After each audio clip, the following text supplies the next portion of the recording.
Good evening. I'd like to call to order the November 14th meeting of the Issaquah City Council Services and Safety Committee. I'm Chris Ray, the chair. With me this evening are Council Deputy President Mariah Batiste and Council Member Victoria Hunt. We have 6 agenda items today.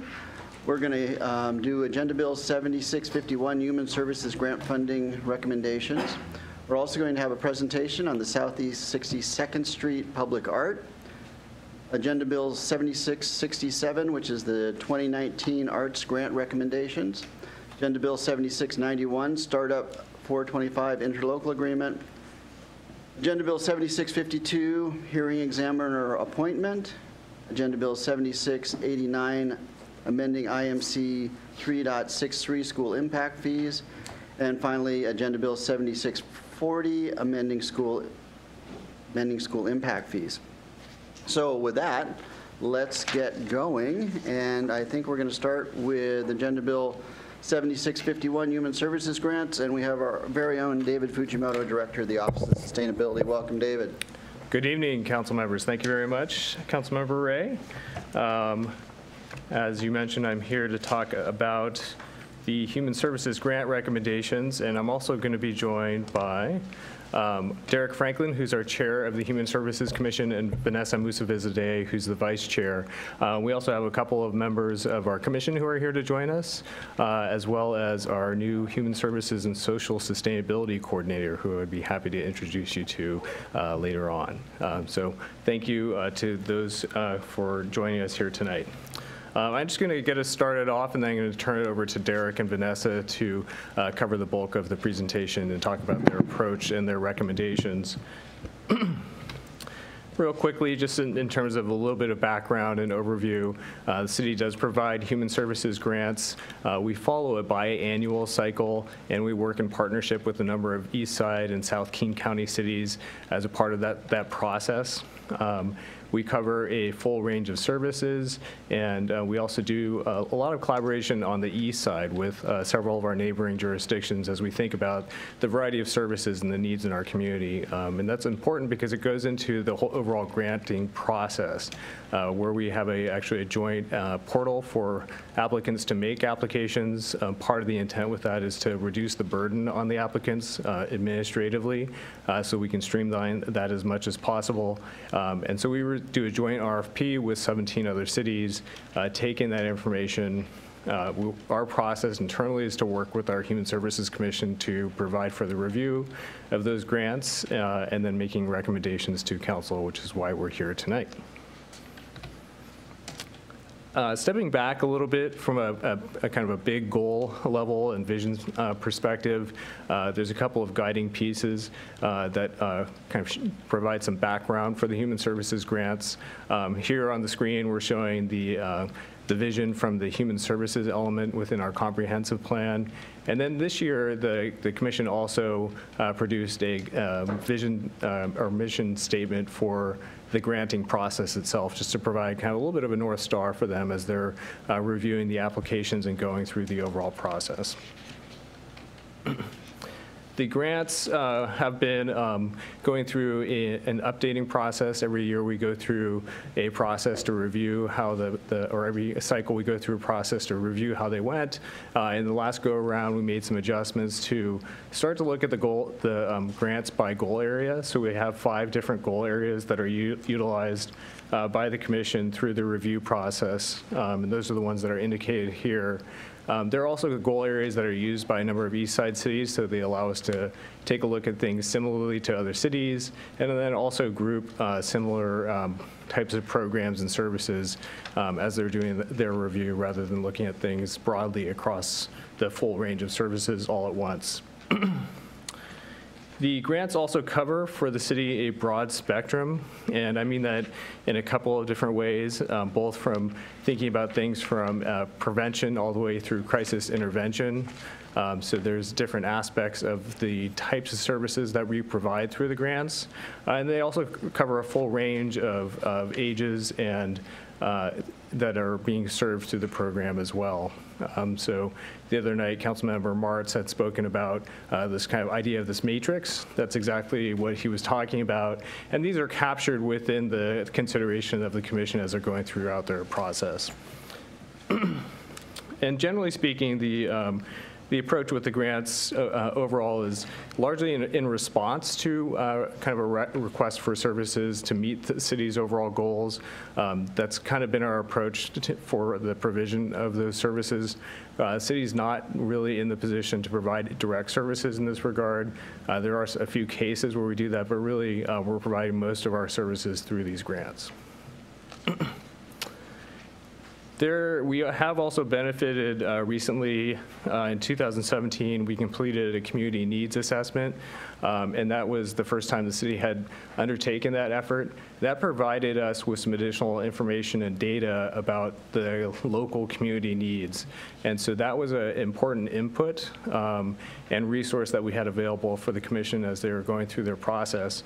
And it identified 4 different areas of additional need and for kind of targeted support, which are employment and economic stability, behavioral, medical, and dental health, service and system navigation, and housing stability. And below each of those bullets on the screen are just examples of what kinds of things might be covered in each of those different areas. Earlier this year, we had come to City Council to discuss the funding level for this granting process before we went into the RFP and the deliberation process with the Human Services Commission. And we articulated a funding level. I think at that point we called it a funding target. I think funding level is a little bit clearer. And that was at $495,000. That was considered through Agenda Bill 7479.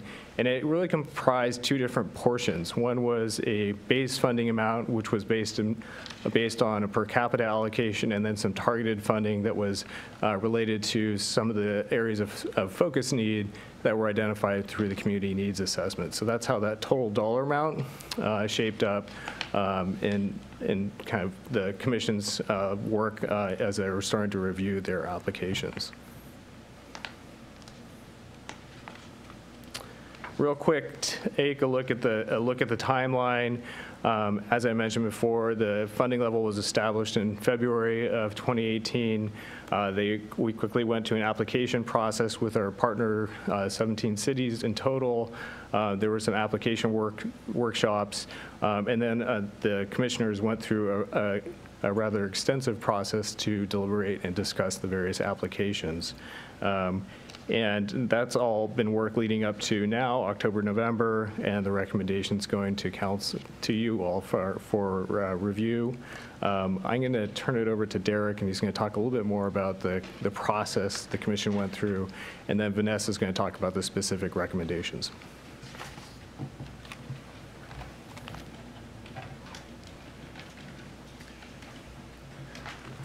Good evening, members of council. I'm Derek Franklin, Chair of the Human Services Commission for the city. It's an honor to be here, and David already mentioned my commission colleagues in the audience, and just before I get started, I wanted to point out that David quickly went through the timeline. It's quite an extensive timeline. It really represents the bulk of the work. The commission does a good amount of work between grant cycles where we are, and we'll explain some of this, but where we are really prepping for this effort, and just a thank you to the other folks on the commission for their efforts this cycle.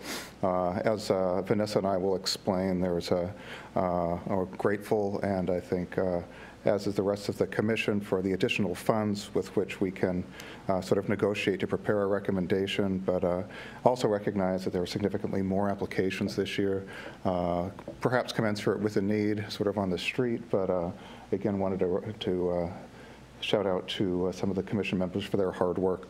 So a process overview quickly.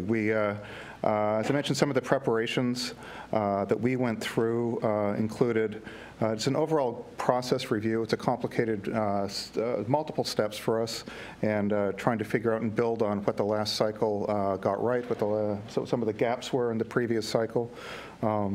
We looked at several inputs from the community and from our own members, such as the comprehensive plan for human services element and the community needs assessment David already spoke to inform some of the decision making as we prepared. Again, the preparation of a grants vision statement, as David has said, was developed to give that high-level guidance and kind of alignment. We recognize with all the variables out there about regional issues, city issues, different, multiple grants covering similar categories, so we found it helpful to have that sort of guiding principles. We tried to organize our recommendations.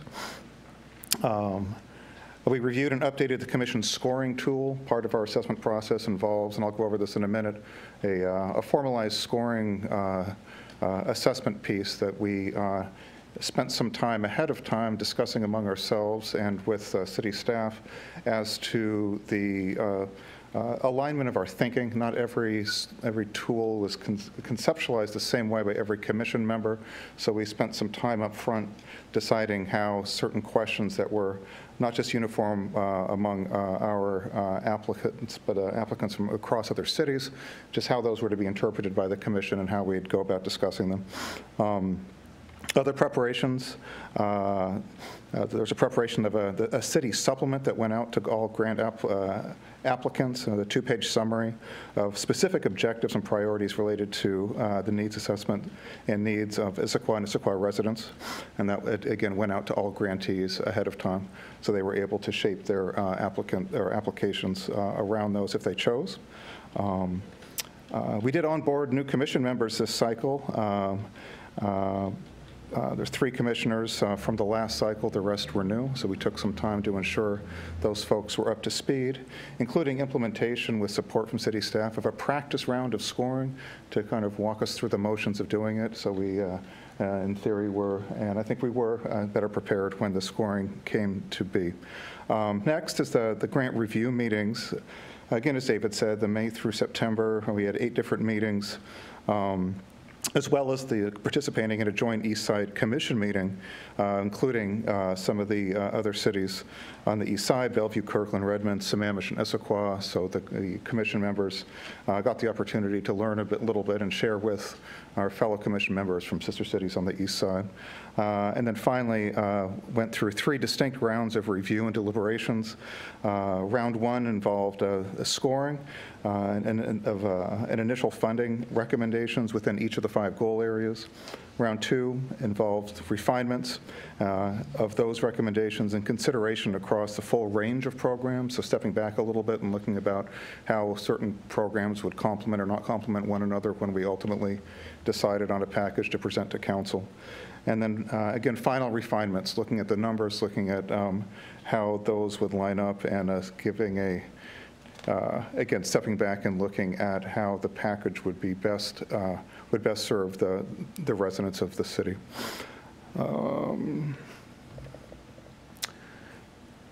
So as indicated, we all went through with other commission members from other cities an equity training with trainer Sarah Tran with the Nonprofit Assistance Center. A few takeaways we took from that training were, 1, the importance of here in our role as commission members to be advocates for the community. The importance of being aware of our own implicit and unconscious biases and do the work that we need to do the work to practice dismantling them. In other words, just be conscious of what we bring to the table ourselves as we go through the applicants. Also, it's the importance of actively seeking to invest in community-based organizations. We believe that can do the work in ways other than maybe typical mainstream organizations could. So, in other words, just being aware of diversity, inclusiveness at the organizational level, so as to not automatically default to existing, maybe larger organizations. No demerits to those folks, simply the importance, I think, for us of looking at, because some of these applicants are very small, and there's just want to take a close look and ensure we are not, because of their size, giving advantage one way or the other in our deliberations. And then finally, the last takeaway, really the importance of working together to choose a group of organizations that will collectively meet the unique needs of Issaquah. And recognizing this can require multiple approaches to match the diversity in the community.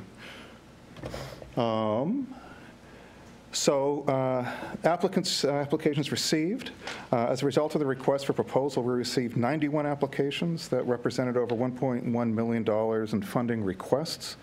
Compared to the 17-18 cycle, this represented a 23% increase in the number of applications and a 58% increase in the number of dollars requested.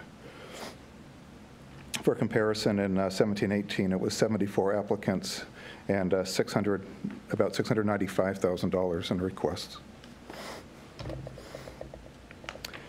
And for the council members, again, to frame this, David mentioned the 5 goal areas and where those came from. Similar to the last grant cycle, the grant applications we received were organized in 5 buckets or 5 goal areas. And these goal areas are derived from the United Way and are used by several cities in the East Side to categorize grants. This allows for organization on our end, as well as convenient method for compare, for contrast, and discussion with other cities and commission members. The pie chart here indicates, again, funding requests, not what our recommendation is, but requests in each of the goal areas. And you can see the breakdown there. So new program applications. We did receive 22 new program applications in 2018. Again, these we've never received applications from these programs before. A distinction for council members is that we may have received funding requests from these organizations, but some of the larger organizations break out their applications by program, and so that's just an important distinction as you take a look there. Again, I think a takeaway for us was just the significant number of increased new applications this year. And I think the commission, like every applicant, an application took some time to assess what the new players brought to the table, or the same organizations with new programs, and how those would fit or not fit with a comprehensive recommendation program. So how did we go about making these recommendations? What were our evaluation criteria? I was going to say difficult, but I would say maybe impossible to read slide on the right is just a snapshot of the first page of our scoring sheet. So we focus on several factors, including that, and those are the bullets: the demonstration of need that each of the applicants provided in their application. How did they make the case for what they were trying to do? How did their programs align? We looked next at the level and quality of service. So we took a look at things like outputs, outcomes, how many residents of Issaquah were impacted, what over time has the program been able to produce. We looked also at accessibility, factors contributing to affordability, physical accessibility, transportation, the ability to provide services immediately, cultural competence, et cetera. And then finally, partnerships, service coordination with other agencies. Are they able to look around themselves at the other services that are out there, and perhaps coordinate to maximize impact and efficiency of service delivery themselves? Many agencies do this, and so part of our work was to look at that if it made sense. So let's see. Moving on to funding recommendations. So with 3 levels of consideration, we looked at each of the applications. The individual, we looked across goal area, and we looked portfolio-wide. So what we mean by individual is the commissioner's review of individual applications, applying the criteria and reviewing applications across all commission members. So each commission member had a chance to read, review, and give input on every application. We looked at, and each commission member was able to bring their own expertise and knowledge, as well as questions to the table for deliberation. We looked across goal areas. So we looked in terms of considering the suite of applications in each of those 5 goal areas. So how, for example, would having roof over your head, food to eat, there are certain components of that that the commission believed were necessary to meet that goal. And so our part of our process was to look across the applicants that came through the door and do our best to determine what combination of those, for example, would best meet that need. And then we looked even farther back, so portfolio-wide, portfolio being sort of the whole package we're delivering tonight, and Vanessa will outline in a moment, in terms of how those grants really work together, how they present something that would allow maximizing the dollars from the city across the full spectrum, and how that overall collection of services would address things like both the regionally situated and locally provided issues. We looked at, for example, and again, Vanessa will speak to this, the issue of homelessness is one which is so regional, yet it has clear local impact and everything in between. So took a look at the grants that came through the door to see both what makes most sense for Issaquah specifically, what would need to be funded on a regional level, because there simply wasn't something, for example, a brick and mortar in Issaquah that provided that service. So tried to make deliberations that took into account both of those. And as David mentioned before, we also looked at the idea, the concept of funding kind of the spectrum from prevention, going way upriver as far as we thought the applications would allow us to recommend, to some of the root causes, local conditions of a certain problem that might save money in the long run, all the way then down to the intervention side, where there's crisis on the street and there needs to be support immediately to get that folks the help they need.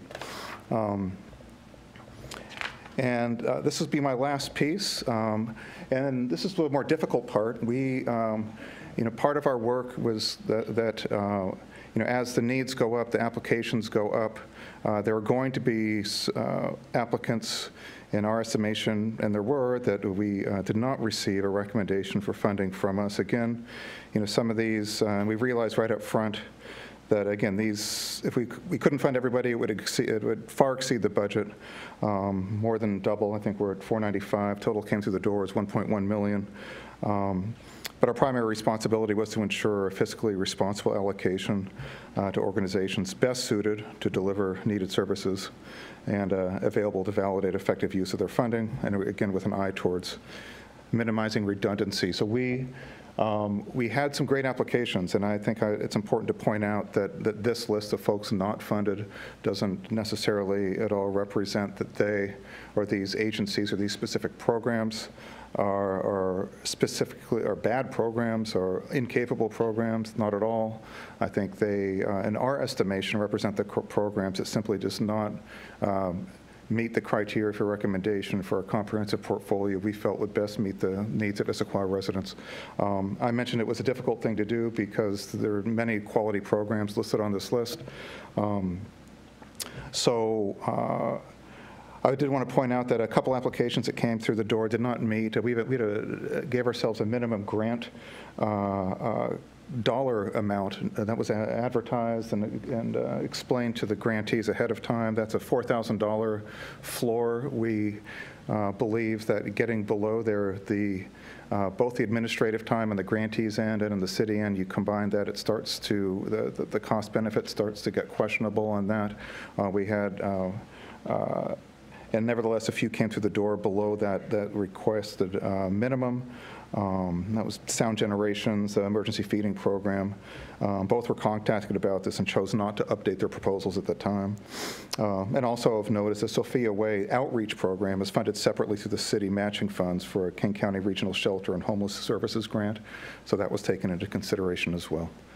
So that's the end of my piece. Sort of through our process, and I'd like to turn it over to Vanessa now for details about our funding recommendations.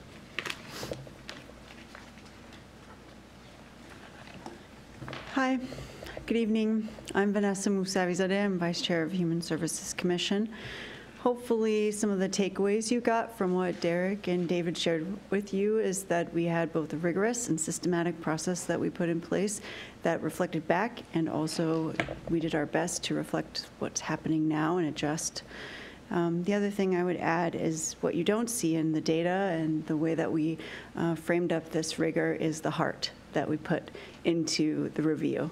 Every team member put in so much heart, and we all did that through argument as well as through some very detailed review and some sort of back and forth around, where are our priorities as a community? What are we remembering our goals and checking ourselves constantly? And so I think the heart doesn't always come through, but it's maybe the most important part, because I know that maybe every one of us lost a little bit of sleep thinking about those programs that we can't fund. So we're going to jump into now the goal areas, and I'm going to talk to you about how we sort of laid out funding in these. So this is goal area 1, and each goal area you saw depicted earlier. Now we're going to walk through each one. This goal area covers services for basic needs, including housing and shelter. It addresses food insecurity, food access, housing insecurity, affordable housing, supportive services, and a range of homeless services to support 4 populations, including youth, men, women, and families experiencing homelessness. This goal area constitutes 47% of total funding recommendations. The breakdown within this area is that we received 25 of 32 applications we recommended for funding, to about 233,000 of the nearly 400,000 requested was allocated, and 33% increase in funding. We see a 33% increase in funding over the 2017-2018 cycle. 53,300 in targeted funding is what we see in this goal area. And you may recall the targeted funding is sort of like a sub-bucket, and so we broke it out a little bit here for you, and it covers homeless response system, which includes outreach, day center, shelter, and housing stability and homelessness prevention. You'll see the targeted funding called out whenever it's applicable, because we want to highlight for you that it made a difference, that having that extra funding really made a difference to our ability to allocate and fill some of the need. So notably, the first-time funding we are providing, some of it is to the Muslim Community Resource Center and YWCA. That's for the program of Issaquah Family Village Resident Services, as well as to Friends of Youth TLP program, which has a focus on youth and young adult homelessness, substance use disorder, case management, and transitional housing. HopeLink Family Development, wraparound case management focused on housing stability, prevention, and homelessness. Significant investment in financial assistance, ICS, St. Vincent, and HopeLink, and continued support of East Side Homeless Response System. That means we're working towards an integrated approach to thinking about that continuum of support in homelessness. In goal area 2, this goal addresses school readiness, social and emotional support for youth and families, adult independent living, culturally specific supportive services, information and referral, and legal assistance.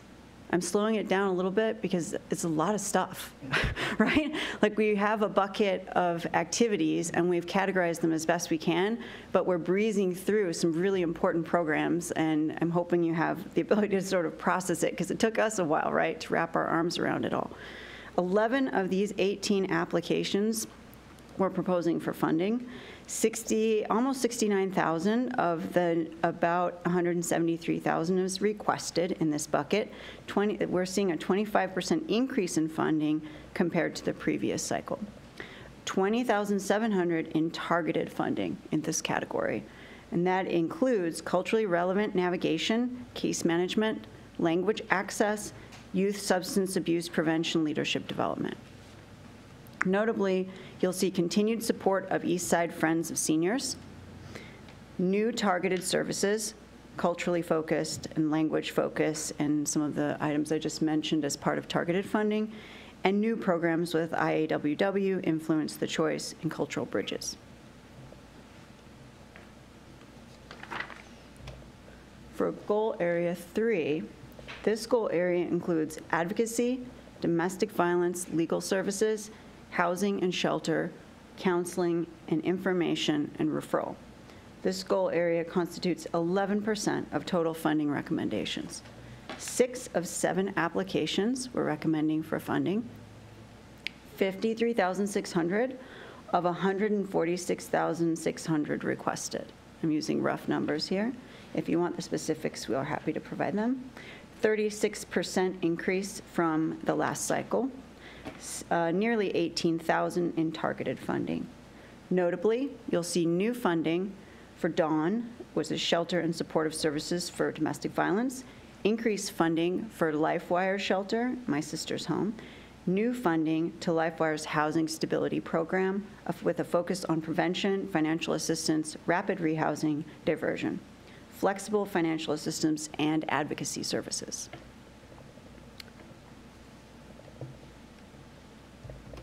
For goal area 4, this goal area includes medical care, dental care, mental health and behavioral health, substance use disorder treatment, and supportive services. This goal area constitutes 20% of total funding recommendations.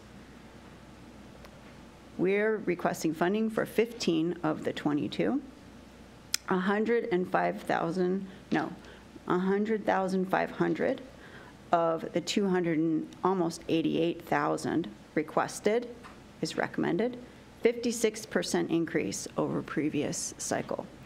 That is also, we see in this category, 25,600 in targeted funding. The targeted funding covers a variety of services in the areas I've just explained. Notable increase in funding recommendations in this goal area, you'll see a 56% increase. Funding all medical and dental programs, that's coverage for HealthPoint and International Community Health Services, or ICHS. Expansion of funding in behavioral health services, mental health, counseling, and recovery services, treatment of substance use disorders, psychiatric treatment, and funding for health education in schools.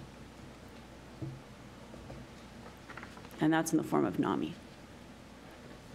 For goal area 5, services in this goal area include skill development and training, job placement, supported employment, and child care referral and technical assistance services. This goal area constitutes 8% of total funding recommendations.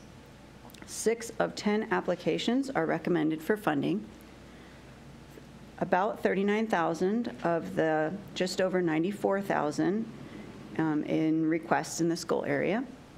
4% increase from the previous cycle. 4,200 in targeted funding is reflected in this goal bucket. And what's notable is we have a significant focus around employment and education services for individuals with barriers to employment.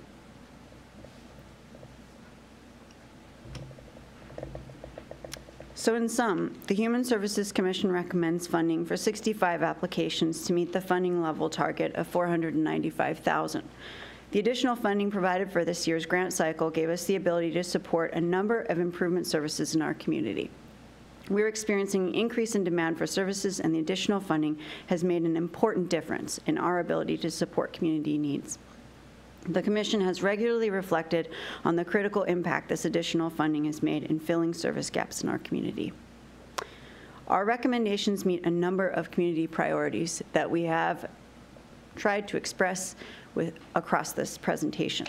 They include continued investments in our East Side homeless response system as we seek to build a continuum of outreach, day services, shelter, and housing services for 4 target populations: youth, families, single adult men, and single adult women. Significant investments in financial stability to prevent homelessness and food insecurity in the community. More investments in behavioral health. That includes mental and substance use services, an area identified as a growing need in the community. Improved access to physical health services, including medical and dental. Additional programs that focus on supports for youth and young adults, especially substance abuse prevention, mental health services, and addressing homelessness. Continuing support for agencies providing supportive services for seniors. And new grants to agencies focused on providing linguistically and culturally relevant information and navigation to access and efficiently utilize services. That sums up our recommendations. We thank you for your time, And I'd also like to call out David for his leadership and for his professionalism as he has carried us through this process alone, which is unusual. Thank you. We welcome questions. Yeah, so what I'd like to do, thank you, Derek and Vanessa and David, for the great, don't go anywhere. Don't go far, at least. So what I'd like to do is give my colleagues here a chance to ask some questions, and then we'll open it up for public comment, and then we'll decide how to move forward. So, they're my esteemed colleague, Councilmember Hunt. So I think whoever wants to take this question, you can just go up.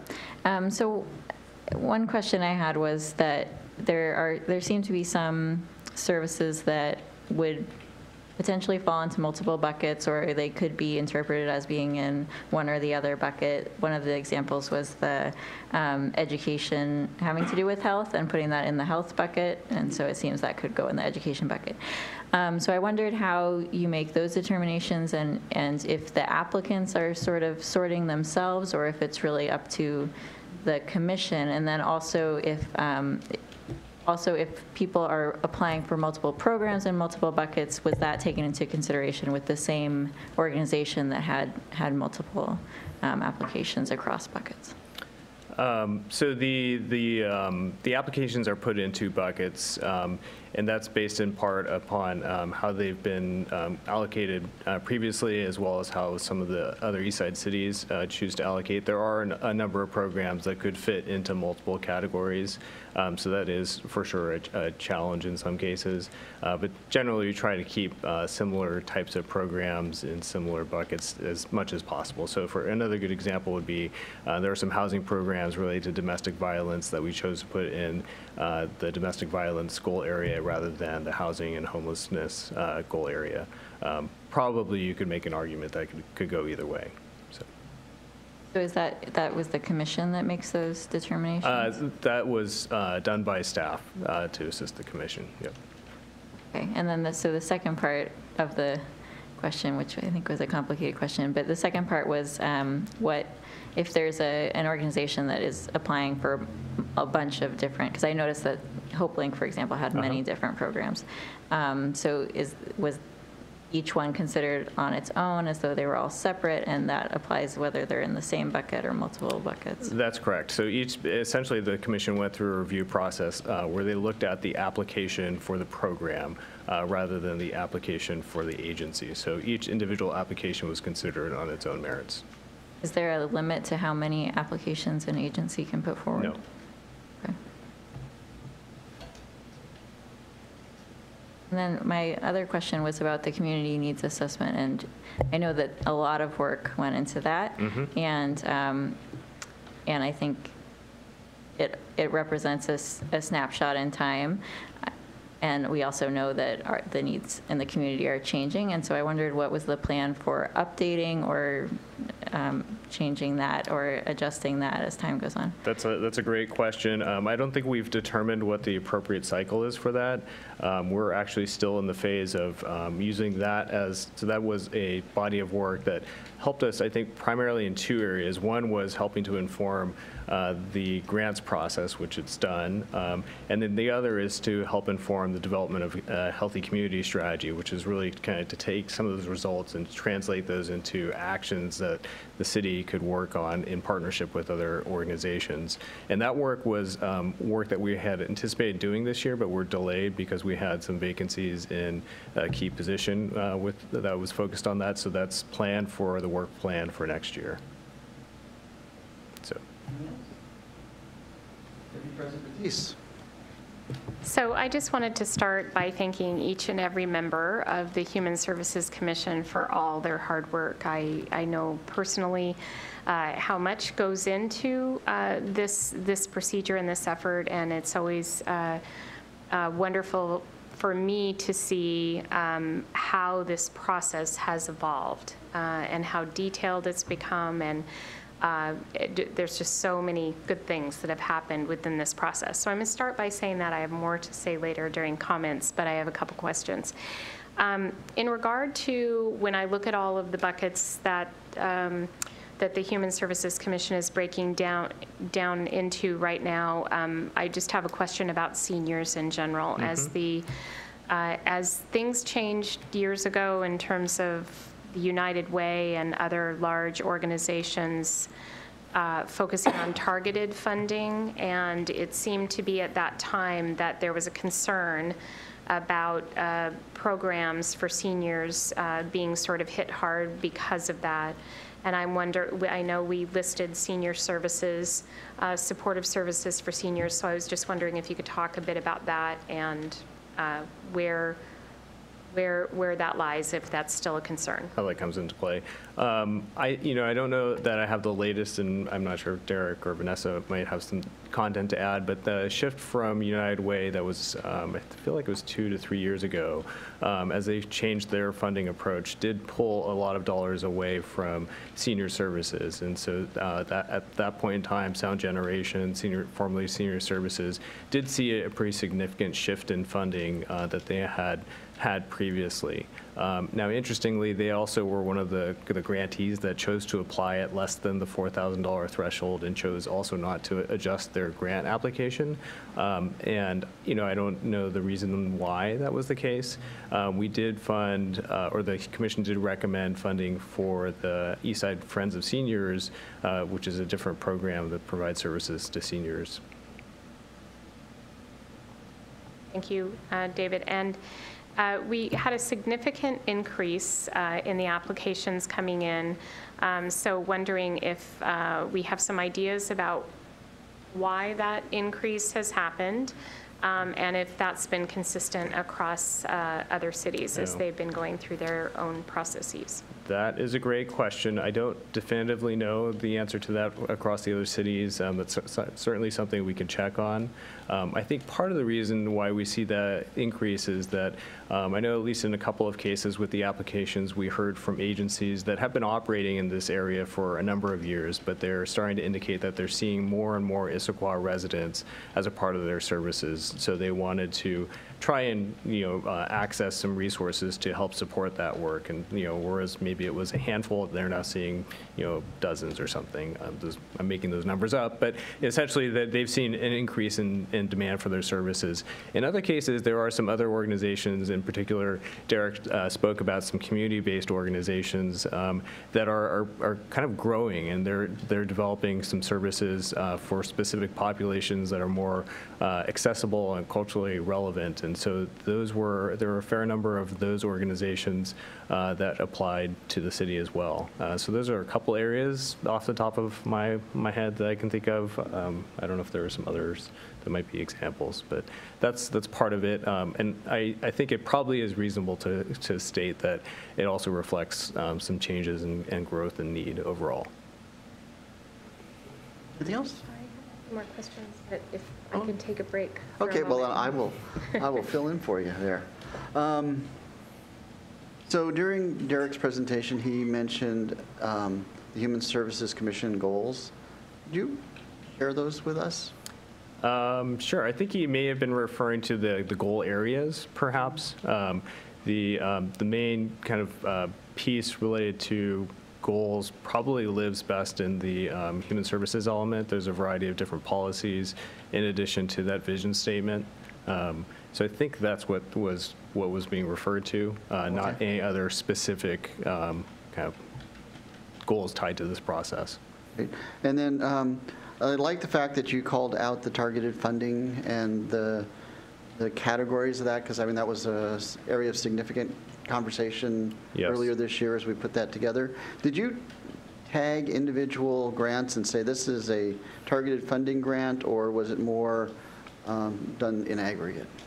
So there were specific types of services that were tied to different applications that are connected to those specific areas. So we did identify those specific. So it might have been part of a grant was considered targeted funding and part was base funding, or that's this correct. particular? Okay. Yeah. So we didn't. So it's not discrete like this one was targeted. It was more if you provide these kind of things, we're going to prorate some percentage. It allowed them to, in a lot of cases, to receive additional funding or to receive full funding. Okay, great. And then for all the applications, and you may have said this and I just missed it, were there specific outcomes that we are looking to achieve as a result of the program and our contribution to the program? There's a whole long list of them. Each of the applications include an outcome target as well as a measure that they identify as part of their application, and there's a range of service units that they call attention to. It can be everything from case management hours to bed nights, and it varies. And they each have a different parameter for how they go about collecting that information and verifying it, and on what cycle and what duration. And those are items that they report back to the city. That's primarily the staff that's doing the monitoring and the evaluation work throughout the year on those. And then my final question is really just pure and simple curiosity. Mm-hmm. I'm a big advocate for prevention over remediation, and particularly as it comes to homelessness. Did you see any grants or any applications around programs aimed at keeping people housed as opposed to shelter or yes. low-income housing? And I would say that there were a fair number of targeted funding dollars that helped to support that. And those are anything from financial assistance, so trying to keep people housed or avoiding eviction. There's a number of kind of wraparound services that are supporting households that might be in difficult situations with a variety of advocacy services coupled with financial services. And there's also some related things related to employment that are supportive of that. So definitely some focus on upstream pieces on the housing side. Excellent. Deputy President Batiste, anything else from you? I do. I've got a couple of questions. I just wanted to preface this before asking the questions by saying that I had a chance to review the recommendations, and just so much hard work to go in and be able to choose between the different organizations and the amounts and put those in the proper buckets, and just very familiar with everything that I see here, and such great organizations that were able to give these grants to. I do, on the applications for not receiving funding, I just had a couple small questions, and I assume that on that list that some of those programs are funded in different ways. They might have a program that's funded, but then they might be on the applications for not receiving funding list because one program was not funded. Is that? That is correct. Yeah. Correct? So there might be an agency with several different applications, but they may not have received recommendations for all of their programs. Okay. So I'm going to ask some just very specific questions. I'm going to pull a couple things out just so I can better understand. If you could talk to me a little bit about Crisis Connections and King County 211. Sure. So King County 211 is a program that's operated by Crisis Connections. It provides for information referral for a variety of sources. There were 3 applications that were submitted to the city from Crisis Connections, formerly called Crisis Clinic. They've rebranded their name. And the commission's recommendations were to fund the 2 other programs, but not to fund 211. And those were for Teen Link and I believe the Crisis Line.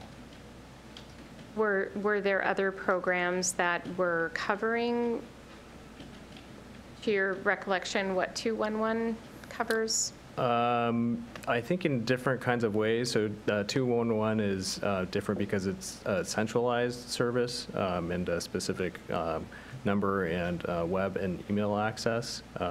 The other programs are targeting more specific audiences or conditions or situations.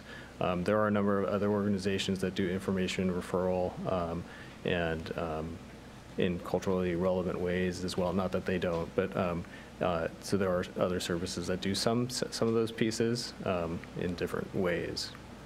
Okay.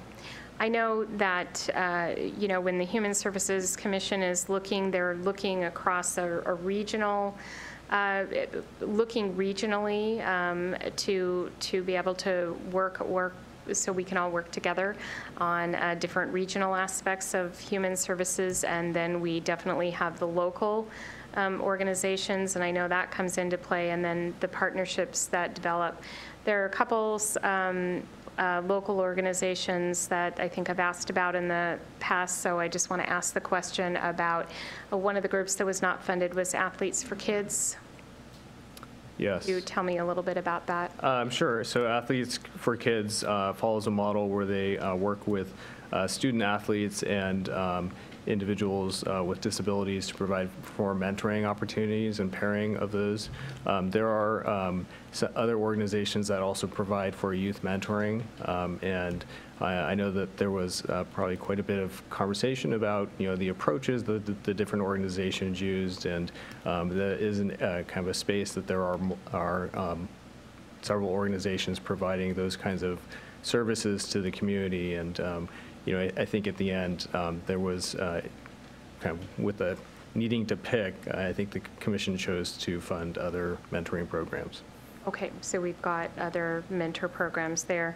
And then my last question is about life enrichment options. Could you talk to me a little bit about what the ask was? And Sure. So Life Enrichment Options, LEO, is another locally based organization. They provide for services and enrichment for individuals with disabilities. They have some.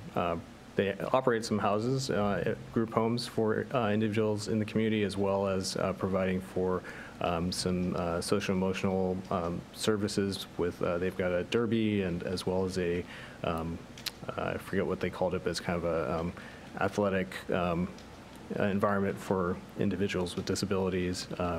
And so I think in looking at that, that was also one that sometimes some difficult decisions, I think, in terms of which services to fund for that population. And that was unfortunately one that was not able to be funded through the cycle or recommended for funding. were there, that particular application, we talked, the boxcar derby and then their, I want to say Special Olympics, those, are those more events that they put on?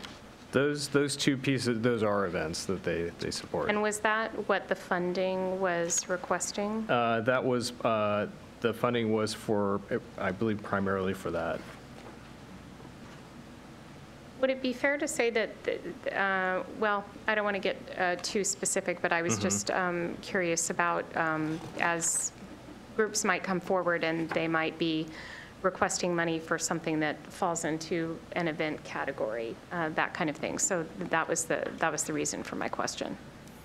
I'm sorry, whether or not we where a would group support comes it. along through the Human Services grant funding, and they might be focused on something that's more of an event as opposed to an ongoing service. I don't think that would necessarily preclude an application. I think it's more of a question about how the service delivery happens. A lot of the services are ongoing services provided by agencies in many of the different cases, rather than events or campaigns. We also saw some applications for campaigns this year, which was also not funded.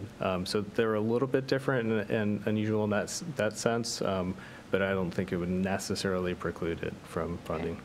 Well, I know they do a lot of great work in the Issaquah area in regard to what they do, but it sounded like that maybe the money that was asked for in that regard had to do with some events that they put on. And so I was just curious about whether, there are other applications that come through like that maybe they aren't funded because they're focused on events as opposed to ongoing services. I don't believe that's the case. I don't know that, looking for my fellow commissioners for help, but I don't believe that that's necessarily the case. Fine. Thank Yes. you. That's my last question. Good questions. All right, anybody in the audience like to comment on the Human Services Commission's grant recommendations? Everybody scrambling to the microphone. All right. So, comments, thoughts, moving forward. President Batiste, you get to go first this time. All right, so I'm going to say it again. I just really want to thank everybody on the Human Services Commission, because I know what a heavy lift it is to go through this process. And again, I just so pleased as I look at how this process has progressed in so many ways. And when we started years and years ago, we would have just been looking at one long list. No buckets, and having that capability to have all of that good foundation behind all of these decisions, I think is incredibly important. And I've talked a lot about, I think it's just so important that we look at what we've got within Issaquah and all the services that we have within Issaquah that really impact our residents here, but also that we understand that we have a need to work locally, regionally, and to have a regional, that regional outreach, and also be able to partner with so many great agencies. And just wanted to thank the group for their work. And I think that it's very, very thoughtful from what I can see. Thank you. Councilmember Hunt? Thank you. I also wanted to thank the commission for all their hard work. I had a couple comments just reading through the descriptions of the projects. I think it's very helpful to see the summary of what these different organizations do.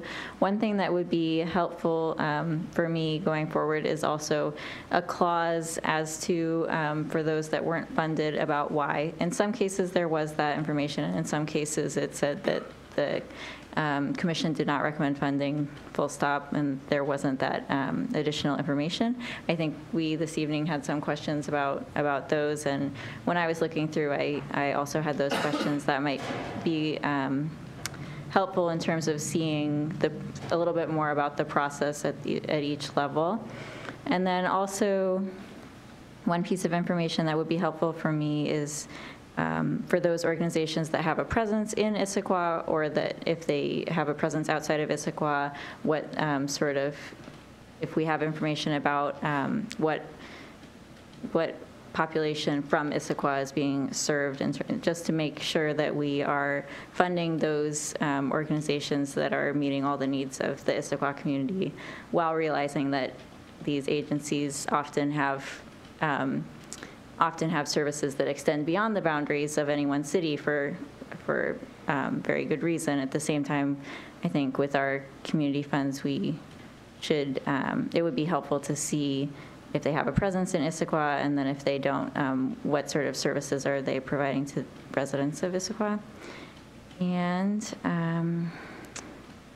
I appreciated seeing all of the information. I think it was very thoughtfully presented. I like having the buckets of information, and the buckets, and then also the targeted funding, the base funding and the targeted funding, and then also the goal, or the goal area. And the last thing I wanted to just consider, I guess, is that it seemed to me that there were a lot of applications that were from some of the larger organizations, and I guess there's no actual limit on how many applications an agency can put forward. And so I wondered if in the future, because we know that we have growing needs, it seems we have a number of new organizations applying each year, and they may put forward one application, or if they're a smaller organization, they may only be putting forward one program, to consider, in considering holistically, if we have these larger agencies, also the smaller agencies, and the sort of ratio of applications from the bigger agencies. So I think that's just something to consider. I know you're considering and juggling lots of different factors as you process these applications. And then also the bigger agencies that also address multiple goal areas. It seems like there were some agencies that have more of a spread across those, and then to consider them also as an agency that's then getting, that's addressing multiple buckets versus more targeted services. So I, again, appreciate all the hard work, and this was very helpful to see this in this format. Thanks. Thank you. I'm going to sound like everybody else. Thank you for the wonderful work you did. We gave you a really monumental task this year when we increased the size of the Human Services grant funding bucket to figure out how best to spend that and how to really focus on those things that we think as a community are most important. So thank you for all of your thoughtful effort in this. I mean, this is something that can be done well or can be done poorly. And I think that the thoughtfulness and the work that went into this has resulted in a really solid set of recommendations. And I wish we were in a position where we could fund everything for everybody. But given the fact that that's not where we are, and you had hard decisions to make, and I don't envy you those hard decisions at all. So thank you for all that work. I think this is marvelous. I love the fact we went through a structured process with well-defined criteria and a lot of different eyes looking at those criteria and evaluating them. And I'm excited to improve the process even more next year. As I was listening to my colleagues up here as they were talking about the program, I was thinking we should invite feedback from David, from you, and from the commission, and from the public at large about what we can do more of, less of, differently going forward as a city council to make this a better program and to enable us to really achieve, to really understand and then achieve what we're trying to do with these programs. So thank you for all that. And with that, I'm just going to ask the question, if those in favor of recommending to the City Council that they approve the 2019-2020 Human Services grant funding as recommended by the Human Services Commission, say aye. Aye. Okay, 3-0, recommending approval by the full council. Thank you guys for being here. Really appreciate the work you did in the presentation tonight was great. Will that be consent or regular business? I think regular business. To see regular. Yeah, regular business. Yes. Thank you, Teresa. Short presentation would be helpful. Yes. Okay. Yeah. Maybe not as. No, I don't think we need that level of detail, but I think that the full council would like to see the list and to understand the methodology and really understand the impact that we're making on the community as a whole. So, absolutely. David, I was just going to say, based on Tola's question as well, when we're looking at the buckets broken down and then that additional data below, I think that would be helpful for the whole council to see. It's in the presentation. All right, let's move on then. We are really fortunate tonight. We are going to get a presentation on the Southeast 62nd Street Public Art. Presenting is Amy Duke, our Development Officer and Arts Coordinator. And I think we have the artist with us today. And I'm Susan, I'm going to apologize ahead of time. Susan Issaquah? Awesome. That doesn't happen often, so welcome. Ta-da!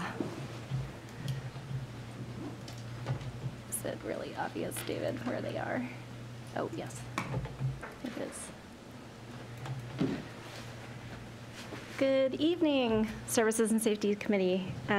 Thank you for allowing us to come present. We are here to show you the progress that's been made on the Southeast 62nd Street Public Art Project. And I'm sorry, I was introduced, but I'm Amy Dukes, the arts coordinator for the city, and our artist is with us tonight, Susan Issaquah. And this project has been many years in the making. It's about 2 years down the road since we first started. This is a really unusual public art project and a capital improvement project, in that actually the project was large enough to fund the public art. We only have a 0.5% for public art in the city of Issaquah, and so usually the Arts Commission has to supplement the funding in order to have a budget large enough to really add public art. And so this, as you know, is a very large budget project. So I'm going to just allow Susan to talk about her work.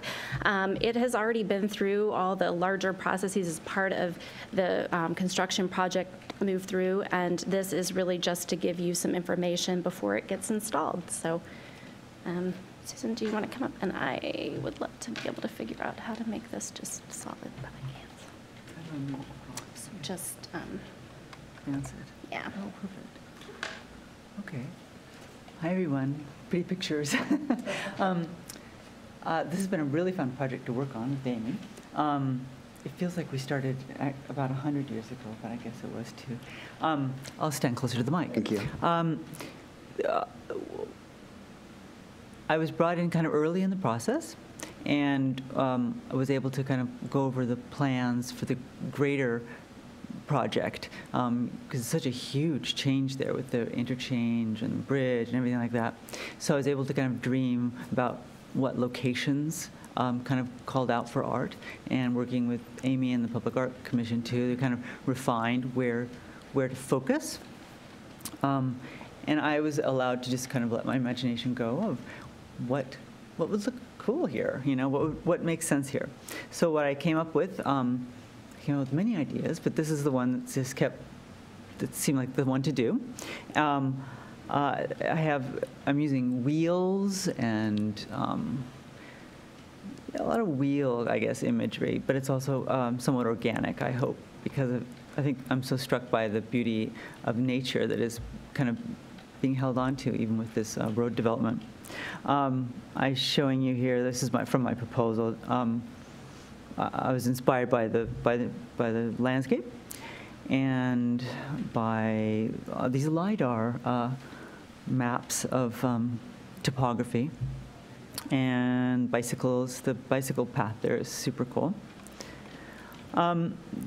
This is a Photoshop rendering of one of the sites.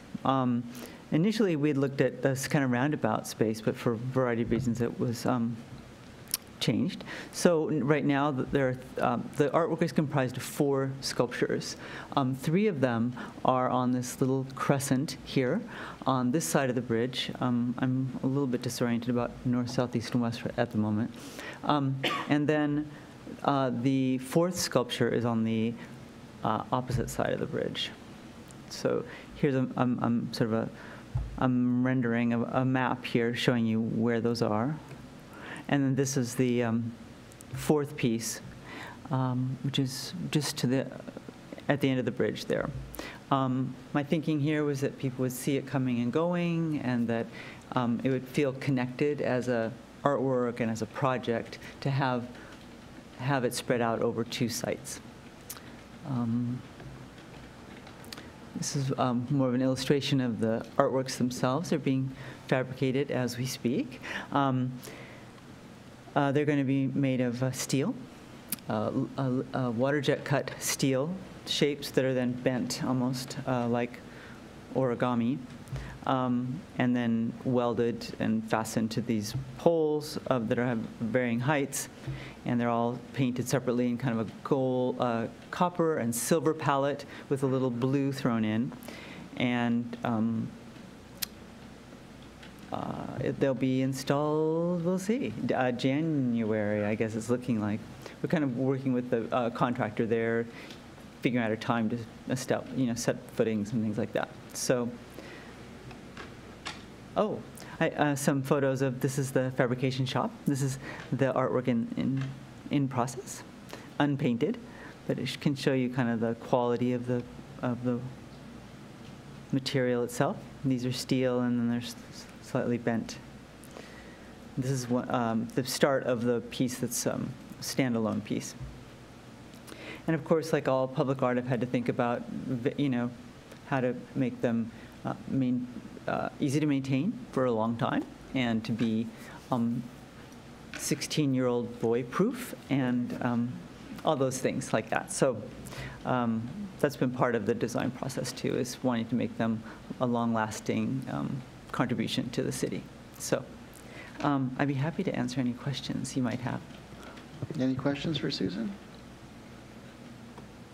I just have, well, maybe it's 2. Sure. They definitely have motion to them, but do they move? No. Okay. Implied motion. Yeah, I mean, they definitely feel fluid and. Oh, good. Great. And that's why I think what spurred my question was I love them. Oh, thank you. All right. Okay. You, President Batiste? Great. No question. They are so cool. and really beautiful, and I'm really excited to see those be put in. Yeah. So January Soon. is what We're okay. hoping. Yes, we initially were hoping to put them in before the roadway opened, but the grading has not been completed, and we keep getting bumped by the road paving. So I know the road paving is way more important. Amy, to the microphone, please. I know the road paving is far more important than the art installation, so we are going to wait until the road is paved. We've had to move our installation date a couple of times, so now we're just going to move it completely clear of all things that might come up in the next few weeks. So, Beautiful work. Thank you. Thank you. Thank you, Susan. Thank you, Amy. You're welcome. Okay. What a nice segue into our next agenda item. We got Agenda Bill 7667, the 2019 Art Grants Recommendation. And Amy Dukes, I think you're up for this one too, right? Yeah. I can never read, even with my glasses. Slide. Where is it? Slideshow. Okay.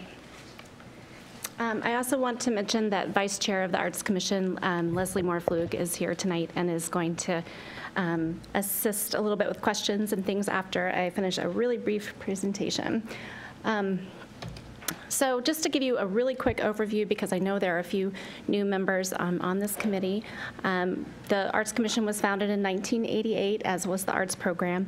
We have 11 members. We have .375 in staffing, and we are funded through the Municipal Arts Fund is funded through an admissions tax, which is 5% on movie theater tickets. And then we also get that 0.5% for public art, but that is directed directly at public art. So our proposed budget for this year coming up is $483,700. And just to give you an idea of how the arts grants plays into our overall arts program, it is nearly half of our funding goes to our arts granting process. We have the next largest bucket would be public art.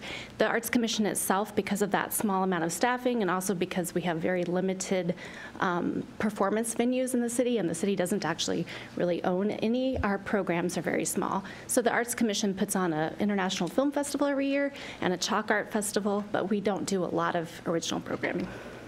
We depend on these arts grants to provide the community services to our greater community.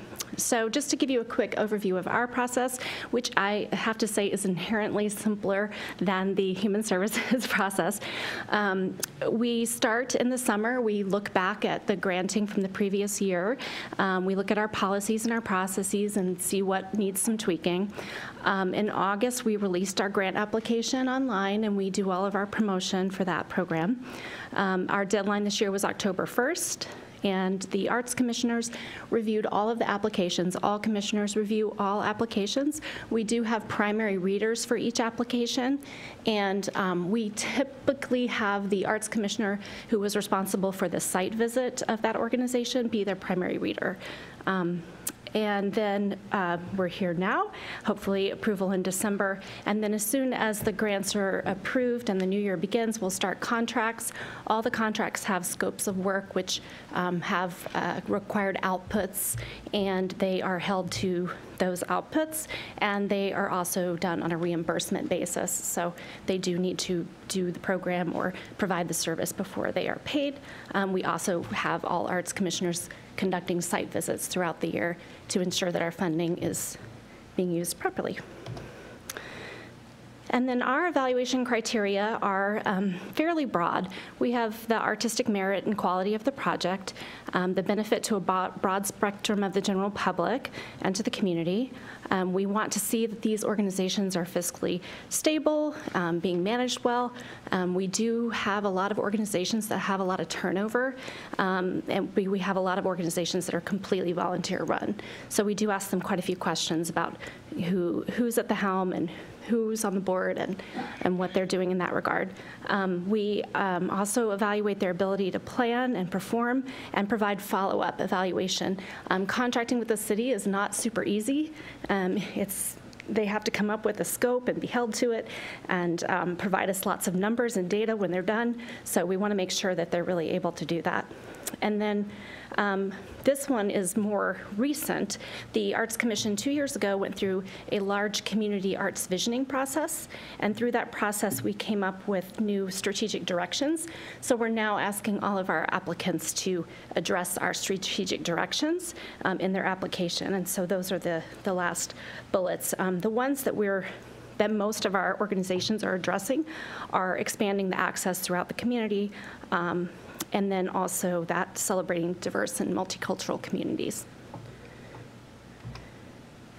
And just a few quick things about what is not funded, because it actually affects some of the things that were not being recommended for funding tonight. We don't support religiously affiliated organizations, tuition assistance. We don't support projects that exclusively benefit a particular membership organization. And then we do require that all of the grants are happening either in the city of Issaquah limits or in an Issaquah School District school. And then there is the list of recommendations. And just a quick chart to kind of show you where we thought. The Arts Commission does consider what art forms we're supporting. And we tend to look at this and then also see where we may need to fill in with our own programming. And because of a similar pie chart, several years ago, we started the International Film Festival because we realized that film was not something that was well represented. Also because we knew we could reach a multicultural audience with that programming. So, and I will toggle back to here. So this year we had about the same number of applicants as in previous years, and our requests were, dollar amount was also very similar. I did want to mention the amount of money being recommended for funding is almost identical to last year. I did notice at the City Gives presentation last night that the amount of funding for the previous year was incorrect. So last year's was actually $174,000. So this year is just right there at the same amount.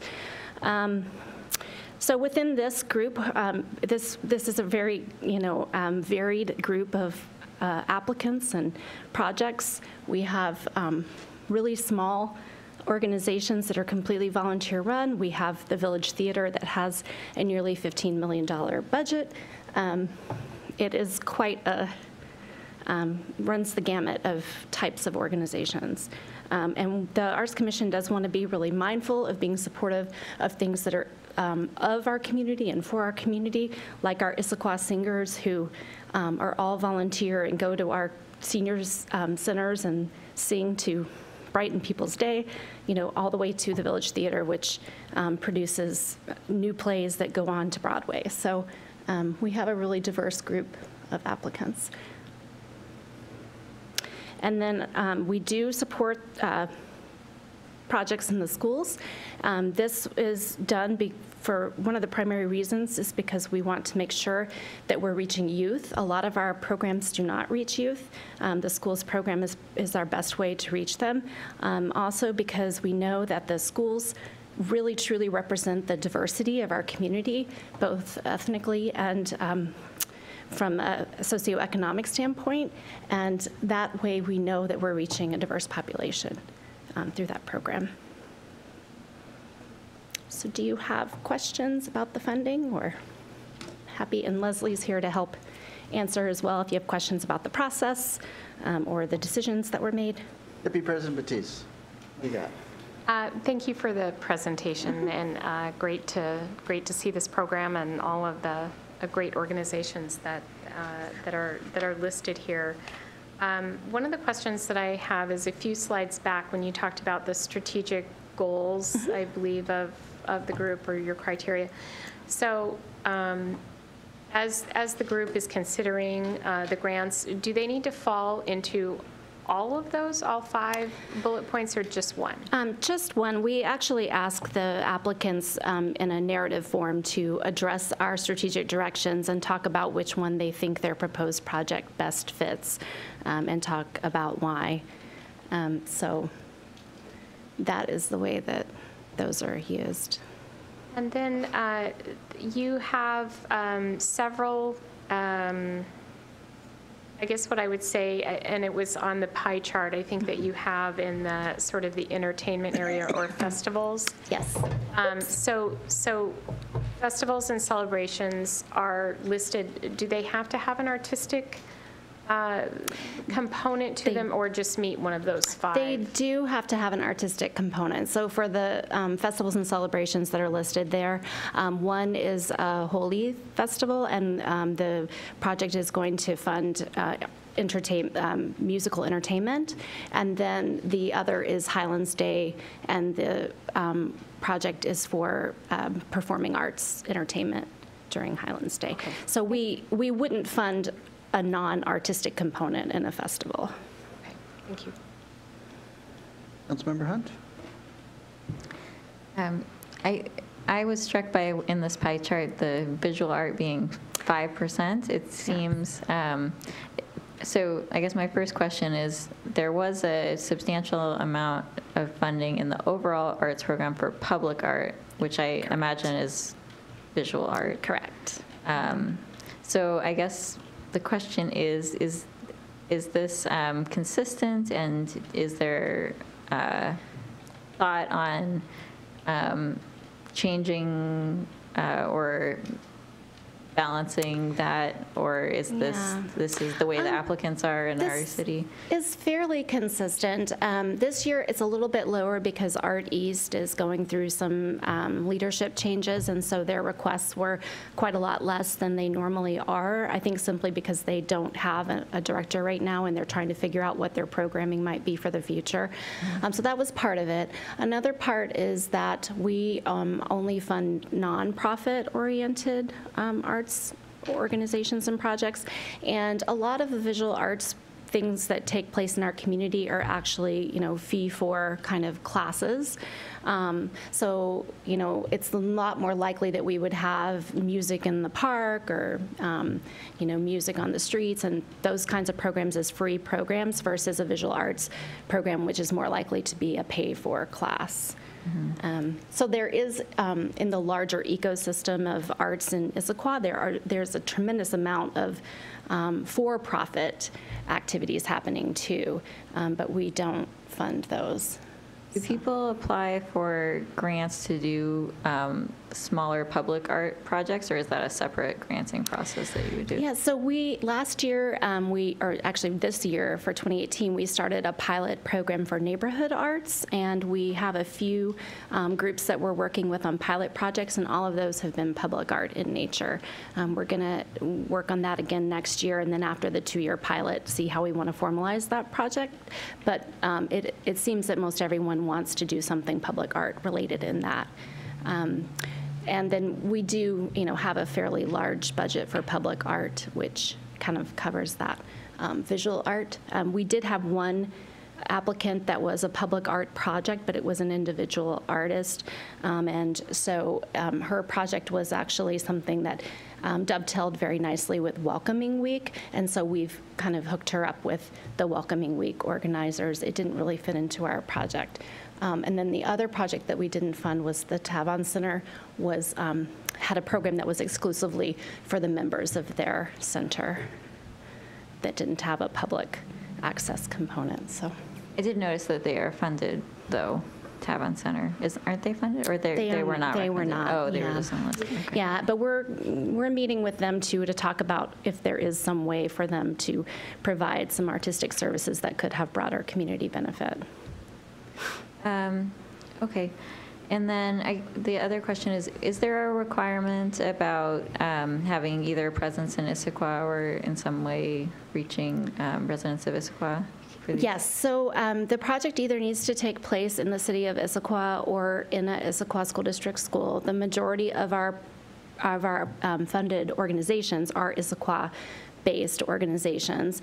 The school category has been in place for about a decade, and we the Arts Commission used to give the school district just a set amount of funding to do arts programming in the schools, and then that stopped for a while, and we decided that we would do it on a have a school category within our larger granting program. So when we started that, we were just receiving very small requests, primarily from PTAs. But we do also allow the school to submit an application, because often it's a teacher that has an idea that, you know, much like they would apply to the school's foundation for funding. So we do have very small grants to the schools. We do not allow them to ask for more than $2,500. We ask that they are vetting them through their principal. Even if they're the PTA, they have to go through the principal to make sure that they are actually going to happen. And we focus on projects that have the largest benefit to the really the entire school population as well as the community. So quite a few of those that are on the list have a community component to them as well. Either they're having an art night where they're opening the school. The Skyline one is actually to help improve their performing arts center, which we know our community arts organizations use a lot because we don't have a lot of performing arts facilities in the community. So. I have, my last question is about the total amount. Is the total amount determined by the 5% admission fee plus the 5%? Is that what decides ultimately what this final amount is?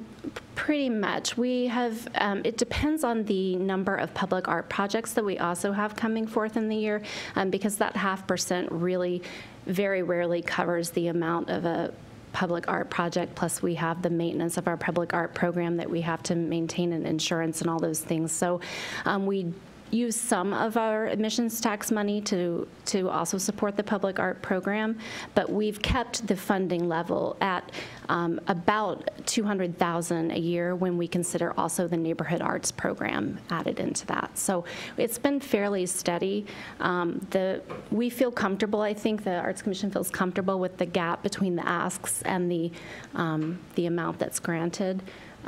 So they, every year before granting starts, really look at that budget number and make sure that it's going to enable them to do the other programming and the public art projects in the year ahead. Deputy President Batiste? Just back to Skyline High, did you talk about, so raising our voices, did you talk about that goes towards a facility? That's going towards some sound equipment in their performing arts facility at Skyline. Okay. Okay, thank you. You guys are good on the questions today. I just have one question for you. Sure. If you go back, flip back to the pie chart. Do those percentages look similar year to year, or do they move around a fair bit? They move around a fair bit. I would say theater is pretty steady at that amount because it's usually Village Theater and like maybe one other program. And also the schools program kind of moves around a lot. We had a lot more school requests last year than this year. The organizations are also self-identifying what their project is. So for instance, one year, Salmon Days may call themselves music, and the next they may call themselves a festival. So they are self-identified, but I would say theater is pretty steady and music is fairly steady. Those two are always our big categories. Thank you. Did you want to? Anybody from the public like to comment? I'm seeing no one moving to the microphone. Comments? Councilmember Hunt.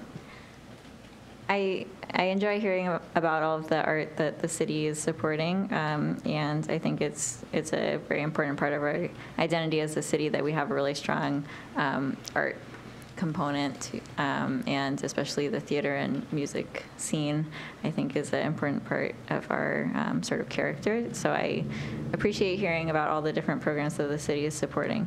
I guess my one comment has to do with the amount being the same year after year. So we've seen the other programs as the population is growing and as the needs of the population are growing. We've seen the other grant programs growing. This one is staying the same. and this one has a sort of different funding mechanism. So I guess going forward, I would just be interested in seeing if the amount of the asks is the same, and if that's the case, why, and why are we seeing a different trend with these grants, and just making sure that we are continuing to support the arts at the same level as the population is growing and as potentially our needs are growing. Yeah, and I would just add that, you know, because most of the organizations we support are in our community, you know, that I think is one of the reasons that the amount of ask does not go up tremendously. We don't do a ton of promotion to Seattle to come do programming in our community. We could certainly do that, but I think that we haven't done that because we wanted to make sure we had enough funding to cover our small local arts organizations. If we did start really advertising this throughout the county, I think we would be inundated with requests of organizations that want to come and present to our community. So that is kind of a philosophical, you know, debate. We do have Seattle Shakespeare that comes every year, and everyone loves that they come. But you know, we don't have a lot of Seattle organizations coming here doing presentations and arts things in our community, and we could certainly promote to them if there was a desire to do that, but it would make it a lot harder to fund everyone, and we really want to support our local groups. Right. So I think that wasn't, I appreciate that. Mm-hmm. That wasn't, I think, my point, though, with my comments. So I just would want to make sure that if there are, you know, for the school groups or for these different theater groups, if there's a growing need because there's more and more people that are wanting to get involved, that we are able to continue to support those, which I would think may come in the form of bigger asks over time, which we've been seeing with some of these other grant agencies. So but I do appreciate, and I think it makes good sense to be supporting the local organizations that are providing art opportunities and art access for the community. Deputy President Batiste. So thank you for the presentation, and I just wanted to echo what Councilmember Hunt has pointed out, which has to do with growth, and I think my comments would also be focused on the local need, but you did mention that the schools and the PTSAs and that kind of thing have been reaching out more for more local programming and that kind of thing. So I'll just be interested just to keep an eye on that, so we can talk about that year after year. A lot of great organizations, and you know, it just wonderful that we have the capability to do this work with these, partner with these organizations. Thank you for the presentation. Maybe I have one last question. Sure. These comments kind of spurred it. So we talked about the art grant program kind of oscillating year to year. What's their funding source been like since we are we have a set aside that drives your funding? Right. Has it been rather flat, or is it increasing, or what's its trend line? It's been rather flat in the last few years. At one point, the Arts Commission had saved a fund balance over a long amount of time, like a decade, because they were concerned about the movie theater. I mean, really our two funding sources are Cinnabar and Regal. And when it was just Regal, the old Regal, the admissions were really going down, and we had, you know, kind of a funding quandary until the new Regal opened. When the new Regal opened, right away, we had a really great year in admissions tax. And we do really notice when there's like a Star Wars film or you know, it really matters what's at the theater. But in the last couple of years, it's really stabilized. So the funding coming from the movie theater is really somewhere between $350 and $400 for the year. So we're rather fixed in what funds are available for arts grants. We do receive small. I guess we need more blockbuster movies. Yeah, we get really excited when there's something new that everyone's going crazy for, because we can tell the difference in the numbers. We do get a grant from For Culture every year. It's rather small, and then we of course have the public art dollars coming off the capital improvement projects. But as I mentioned previously, they very rarely cover the entire project. We usually have to take money out of the emissions tax. So yeah, we have a fixed amount of money to work with, really. Thanks, Amy. All right, those in favor of recommending, find my place here on the page, recommending to provide, doesn't work. Recommending the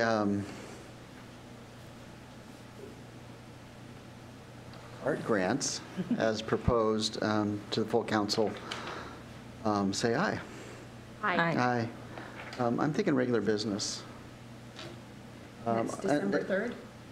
No, I think we want to do 19. I think on both of these, we want to, if we can get them in on 11/19, because these are both part of the budget, and that's the only way we're going to have a chance to deliberate them in full council before the final action on 12/3. I believe that they are on the calendar. I mean, they're proposed, They're proposed on the calendar. 19th, yeah. I should have had it with me, but that's my recollection. Yeah, Chris. that would be where I think they belong, so we can have a chance as a council to deliberate them before final action on the budget on the 3rd of December. So, thanks, Amy. Thank you. All right, moving on to Agenda Bill 7691, Startup 425, Interlocal Agreement. You don't look like Tim Dutter, and that looks like we have I feel like Tim Dutter.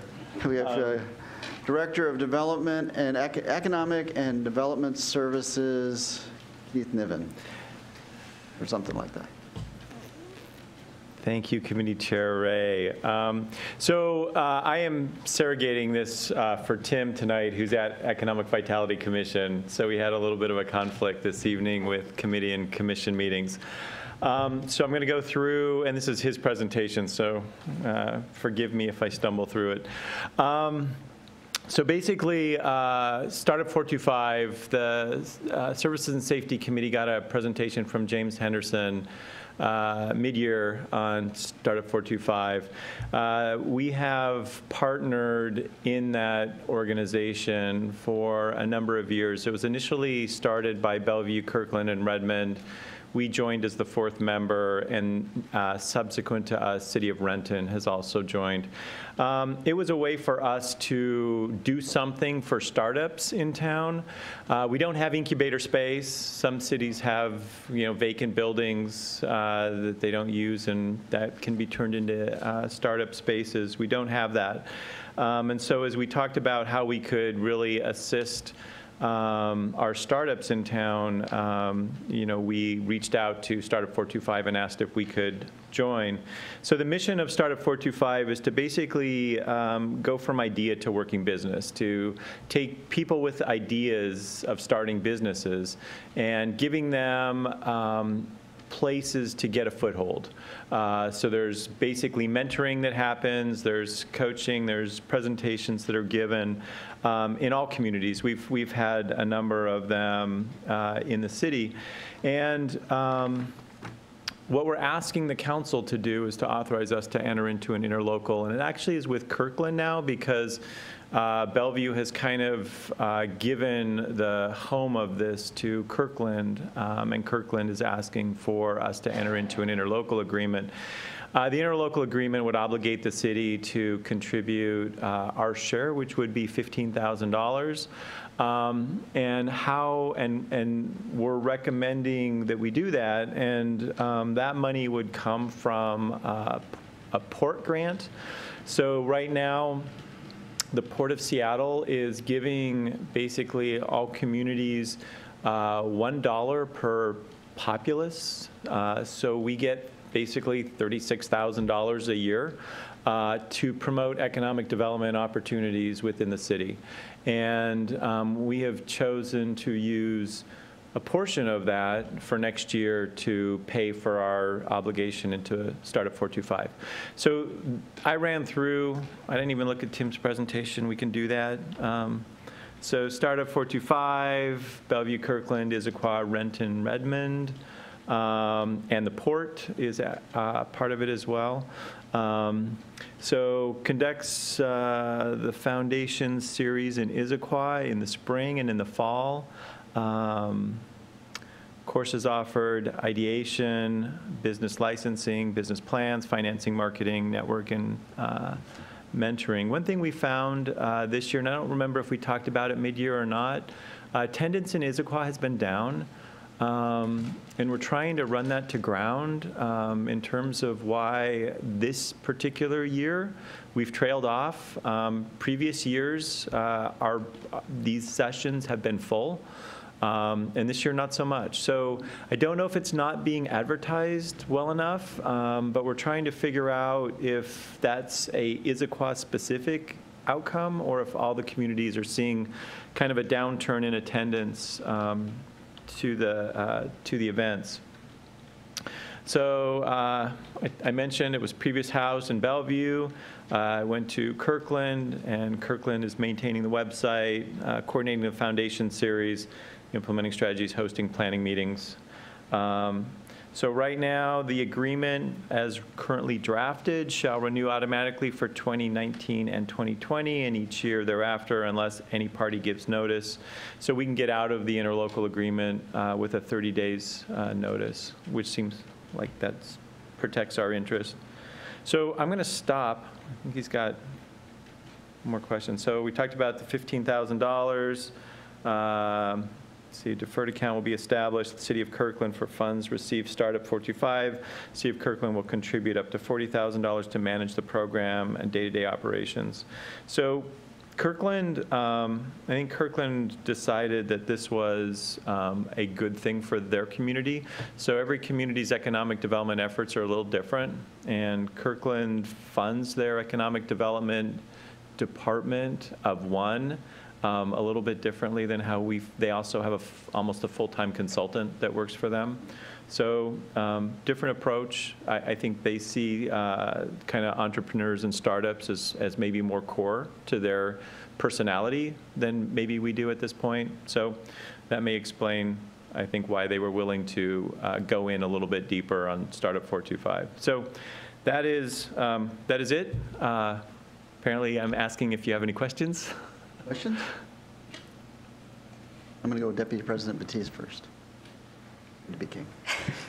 Thanks for the presentation, Keith. When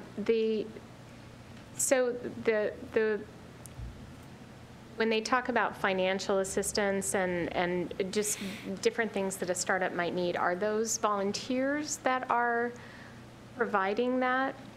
So, and can you talk a little bit about where are those people, the mentors and the people that are helping explain business license and business plans? Right. So part of the cost for the organization is to build those connections with business professionals on the east side. So they're primarily CEOs or managers in the private sector that are willing to outreach to startups and entrepreneurs to try and help them get their business start. So they have a network of connections that they are building. So year after year, some fall off and they get some new ones. So it's mostly volunteers, is my understanding. How long has this been running? This is year 5. We were not part of it in year 1, so we've been now part of it for 4 years. 4 years, yeah. I remember talking about it. Yeah. A long time ago. And so with the, it looks like it has an automatic renewal. And so for council, when would the review process be for us to, would we get a touch every year to say, hey, we want to do this again? Or does it just go into auto? Into darkness. My take on it would be, so right now the way it's drafted is there would not be a cycle back to council. Council's kind of touch point with it would be part of economic development's kind of biannual or twice a year. I don't know if that's biannual. I'm never confused on that part. So twice a year presentations to this committee. So as we talk about the things we're doing, if one of the things that we report out on is Startup 425, and I would expect the next presentation maybe not the one we're doing next month, but the one we do mid-year next year, we'll talk about attendance at Startup 425 functions again to give you guys an understanding whether that trend line has reversed or whether it's continued. And at some point, you guys may say, you know what, if we're only getting 12 people at an event in Issaquah, maybe it's time to do something else. But part of it is there's also, they track demographic information as well to who's attending. So there's some interesting kind of data about who's finding these seminars of value. For example, there's a huge number of minority women that attend these. And I don't know that we know why that is, if it's convenient, if it's non-threatening. I don't know why, but the demographics have been interesting so far. So this would be, I think this would be the opportunity for the council to ultimately decide if there was time to no longer do this. And I'm going to caveat that if at some point, so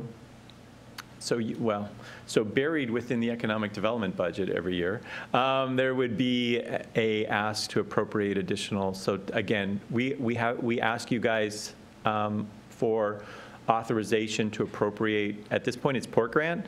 If that ever disappeared, we'd be asking for general fund money. So that would be another opportunity for council to get a touch besides the presentations that are coming to this committee. Okay, thank you. Yeah. Anything else?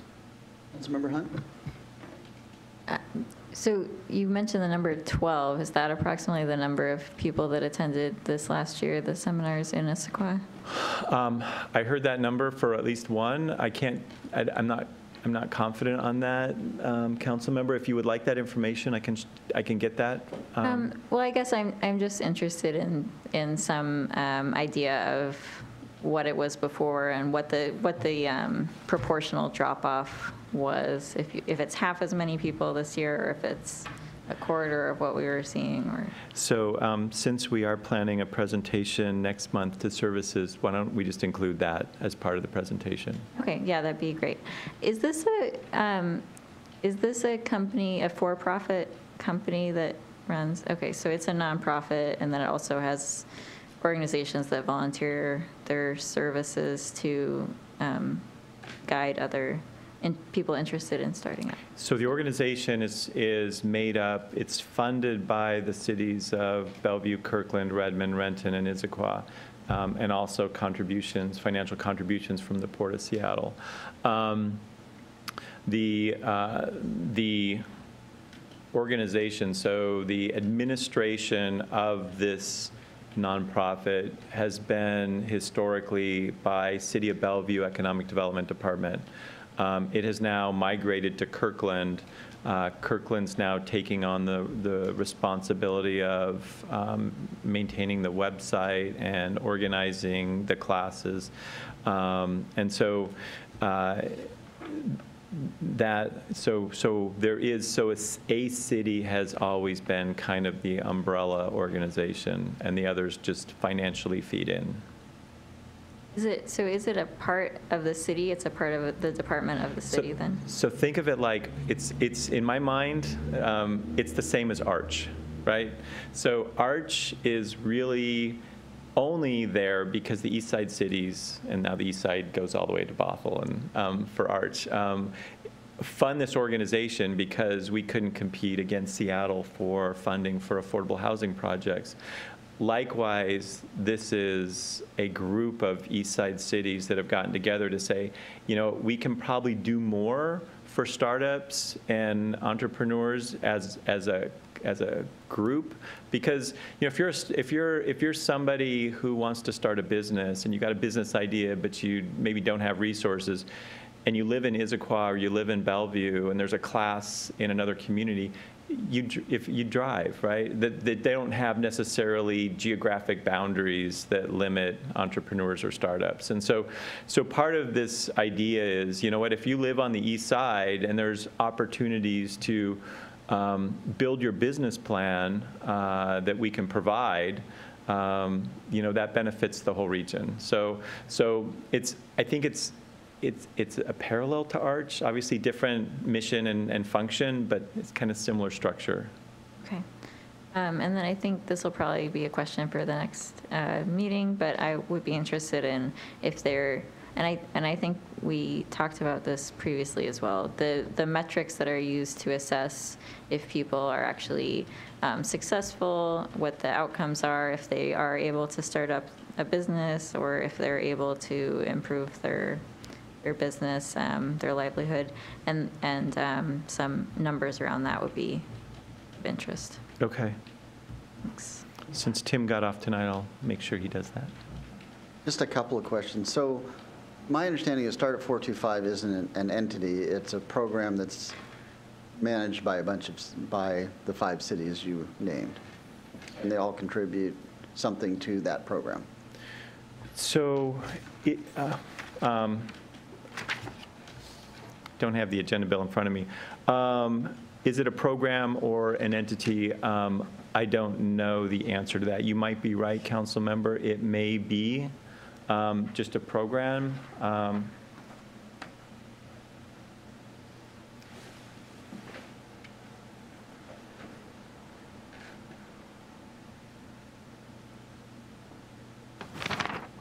I'm gonna defer and say I don't know the answer to that technical detail. Well, maybe we can get that next time we meet, too. Absolutely. Awesome. And then the second one, this program's been in effect for 5 years, and we're just doing an interlocal agreement now?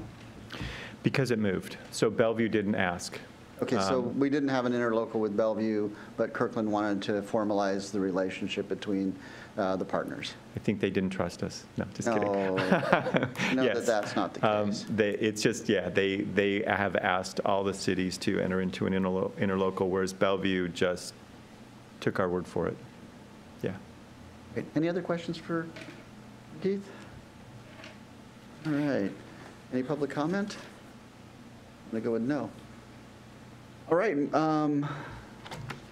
So all in favor of recommending authorizing the mayor to enter into and execute the Startup 425 interlocal agreement with the cities of Bellevue, Issaquah, Kirkland, Redmond, and Renton to support the creation and expansion of new businesses on the east side, say yes or yay. Yay. I didn't let you talk, did I? All right, I'm going to back that out. It's getting late. Yeah. Any comments? Councilmember Hunt? I did have a comment. I don't know if anybody else had a comment. I do. No, that's why you both looked at me like that. So I guess I think that especially looking at our community fund grants, and we're looking at how there's so much need, and then this is a $15,000. I think it is important to just see if how many people we're serving, and then what are the outcomes. We didn't get. We got, I guess, a little bit of information on that. I would like to see that information because if it is 12 people, then and we have $15,000 from the city going to serve 12 people. And don't lose track. It's not city money, actually. It's port money that has to be used for economic development. It can't be used for other city needs, right? So don't lose track of that, because I think it's important. It's an important piece of the puzzle, right? Is it pass-through money then, really? There's absolutely no local match. It's basically $1 per person. So we get 36, Sammamish would get 60, which is why they came and asked me how to spend it the other day. And so we then, as a department, think about how best can we use that $36,000. And most of it's there's part of it's for Startup 425. We've asked for part of it to go for marketing. Some marketing materials for us because we're out of marketing materials. So but it ends up being it's an interesting thing because it's a little bit out on the periphery, but we've done, I think, a pretty good job finding ways to appropriate the money. Okay, thank you for that. I guess I still think that there are questions about how many people are absolutely being served, and then what they're getting out of it. To your point, I agree completely. If we feel like the ROI on it is low, then we should be talking about how else could we use that port money to better our economic development activities. Right. So since we are looking at one option, and it is something that we've been participating in, it does, I think I would need more information to know what is how many people in Issaquah are benefiting, and then in what ways they're benefiting. But I also know that we have, in the city, we have a need for jobs and a real interest in helping people start up businesses and improve their businesses. And so if it is meeting those needs, then I would be supportive, and I'm looking forward to hearing more information about it. President Batiste?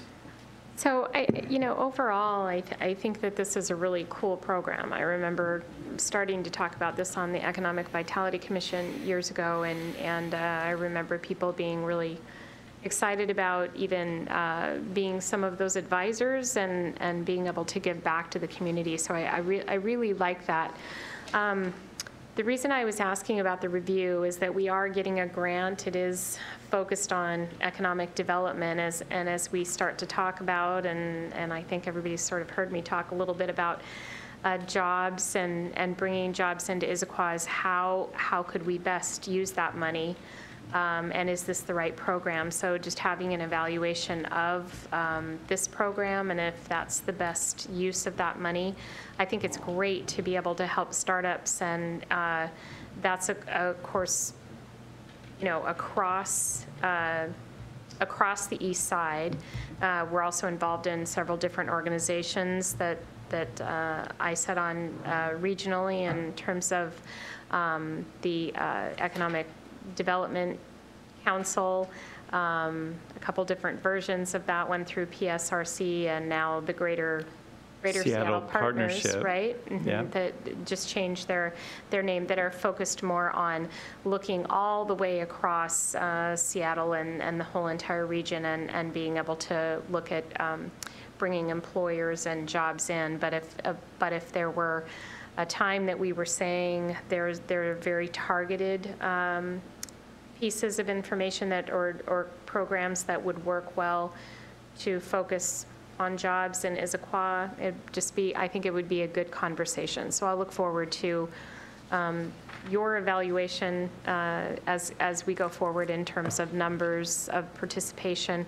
Maybe things change now that it's moved over to Kirkland. Maybe they have more bandwidth, more marketing. So I think there's still quite a lot of questions around this. But overall, I think, I'd love to be able to support startups and be able to support people who have great ideas. When you start up a business, I started up a business 18 years ago, and you really do need, I need to work my way through business licenses, and I maybe need to talk to an attorney and get a legal agreement together, and I need some financial advice, and being able to pull those people together is really impactful. So I really do love the program, but I just want to make sure best use of any grant money that we would be getting in Issaquah. Absolutely. Councilmember Hunt? I have a question on the timing. Would it be possible to pair the approval of this with the information that we're going to be receiving at a later date about the performance or about the return on investment? So that would push the approval of the interlocal to next year? Is it time sensitive from their perspective? Yes. I believe it is. I think they're looking for us to execute this year. Plus, this is actually 2018 grant money. Okay. So we're we're in a flurry to spend our $36,000 this year. So if we kick the interlocal till next year, I don't think we can encumber that $15,000 this year. I think we just lose it. President Batiste? Just based on hearing that, I would be supportive of going forward, but still having the presentation and being able to talk about what we could look at for the future. And then also the other thing that sort of piqued my interest is you talked about the marketing material for economic development. And so that would be an interesting part of the conversation too, in terms of what are we doing with marketing and what do we need. And with the rest of the grant money. I mean, it'd be nice to kind of complete that picture of a conversation for you guys, so then you can think about whether this makes sense and how it fits in with the rest. Right, and for this year, that makes really good sense. And as we do the evaluation, maybe to talk a little bit about how that marketing money was spent and the kinds of things that we're needing for marketing. That's absolutely great. We hadn't planned to go down, open that door and go through that next month, but this absolutely, I think that makes sense. All right, so if I can recap, just for the minutes, if nothing else. So what we're saying is we'd like Development Services to come back in January and give us some data on the Startup 425 attendance, and if you have any outcome data, that would be optimal. And also a broader scope and look at how we're spending the Port of Seattle grant funding beyond Startup 425. I think we could have a discussion at that meeting in January if we think 425 makes sense. But I think to get the ball rolling on this and to meet the timeline as kind of laid out in this ILA, I think we need to either say yes or no before the end of the year. Fair? Okay. All right, I'm going to try this one again then.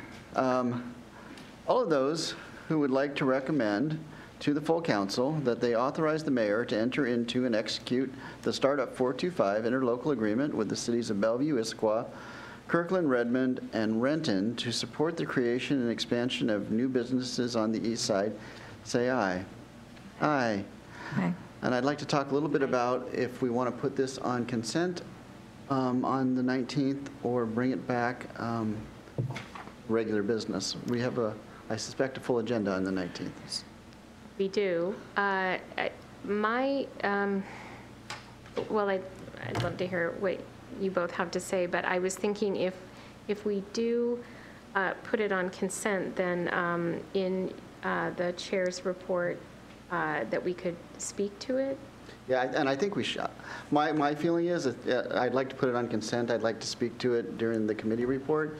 And then based on the conversation we have next year, when Development Services comes back, if we think we need to take action at that time, then we can take it back to regular business.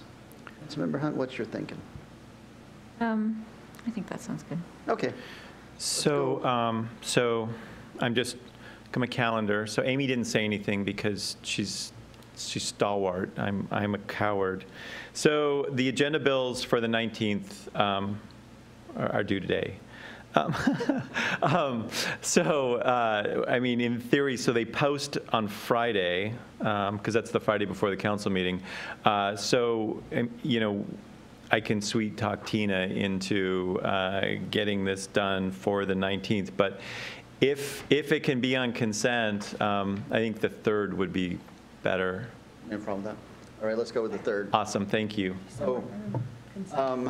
So yes, we can. But I have to ask one of you guys to do the committee report on the 3rd since I will not be there, which either or both of you are more than capable of doing. All right, so I'll let Deputy President Batiste will do the committee report on the 3rd and cover this. Thank you. Excellent. Okay. Well, Keith, we get to keep you a little bit longer. Yeah, this one's actually mine, so hopefully I'll know a little bit more about it. All right, next on the agenda is Agenda Bill 7652, Hearing Examiner Appointment, presented by Keith Niven. Thank you. So the City Code and the City Council has previously given certain powers to a hearing examiner. So typically things have gone to the City Council over the years. The City Council, as allowed by state statute, has delegated some of those authorities to the hearing examiner. The city has actually had the same hearing examiner for a really long time, since the mid-90s. We have, for the past many years, just continued the contract with Sound Law Center. And this year we decided we would send out an RFQ, and we got 4 respondents to that RFQ, and we had interviews because we felt like we needed to see what was out there. Were there better hearing examiners? Could the city get a better price for service? After the 4 interviews, the recommendation of the administration is to continue our hearing examiner contract with Sound Law Centers. There's a number of reasons why they kind of rose to the top. They have 3 hearing examiners on staff, where the other 3 applicants we interviewed were sole proprietor businesses, which meant if there was ever a conflict, either in schedule or for other reasons, like ethically they had a conflict, they would have to find pro tem, and none of them had a pro tem in tow, so that was a little bit of a concern for the selection panel. We've also only had 2 hearing examiner decisions appealed. To my recollection, one of them was Providence Heights, which was going to get appealed anyway, and the other one was Tallis 7, 8, and 9 Platt, which got appealed by the owners of Parcel 9. So I think the record that we've gotten from Sound Law Center is pretty sound. Sorry. Good Lord. I need to sit down. And so what I would say is I don't know why we would change hearing examiner services at this point. I think that what we're getting is very professional, and I think that there's not a reason to change. So I've talked myself into a corner. Questions? I think this is a no question. Awesome. All right. Comments? All right. This is a no comment one, too. Sweet. Yeah. Okay. All those who recommend confirmation or recommend to the whole council confirmation of the reappointment of Sound Law Center to the service of hearing examiner commencing on January 1, 2019, say aye. Aye. Aye. Aye, and I'm thinking consent, given all the questions we had, on the 3rd. Thank you, Keith. Thank you. All right. Moving on. So we're going to move on to Agenda Bill 7689, amending IMC 3.63, school impact fees. And we have Trish Heinonen. Heinonen. Well done. I can be taught.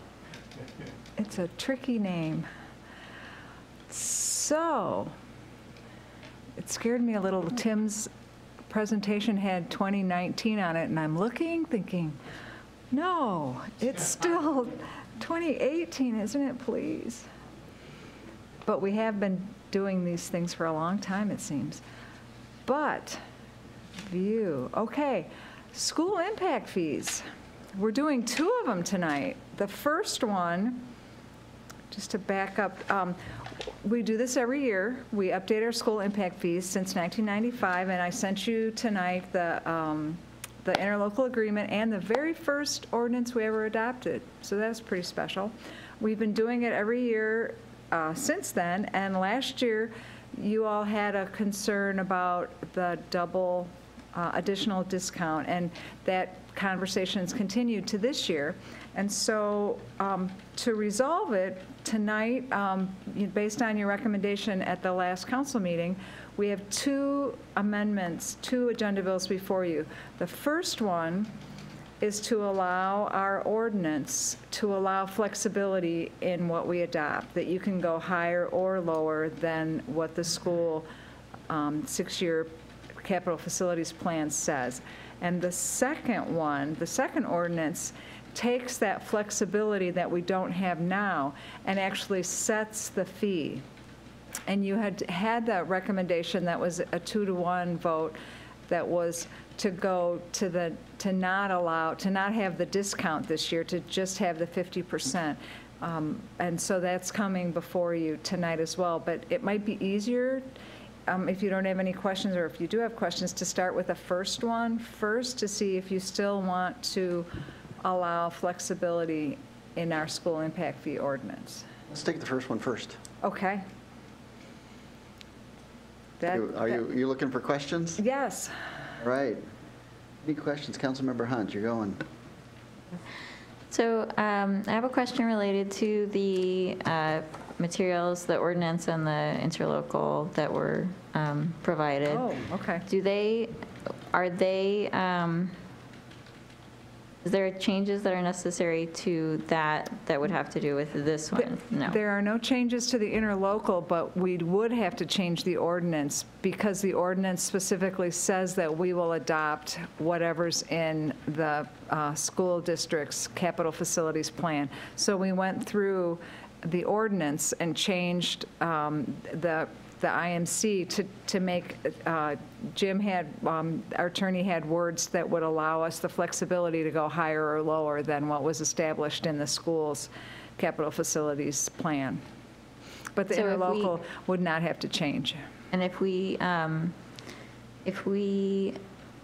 didn't go forward with this change, we would still have an ordinance, but it wouldn't have those changes that are in the track changes that are Correct, in and the it ordinance. provide for the flexibility to change what's being recommended by the school district. You'd have to go with the 60%, the extra 10% discount to the 50 that's required by the county. Okay. Deputy President Batiste?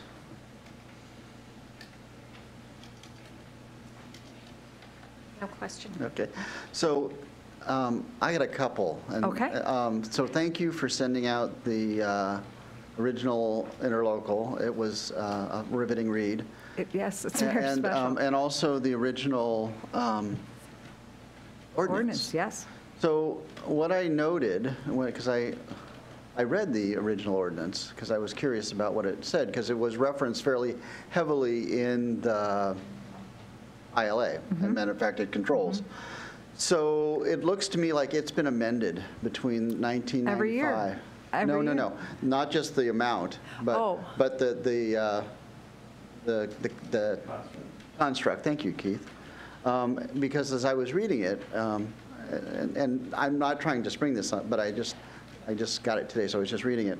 On page 8, section 8, paragraph C, it says, impact fees will be based on the capital facilities plan developed by the district and approved by the school board and adopted by reference by the city as part of the capital facilities element of the comprehensive plan for establishing the program. And that's the wrong paragraph. I was going to say, that sounds pretty close to what. Right. I'm going to need a second here. Okay.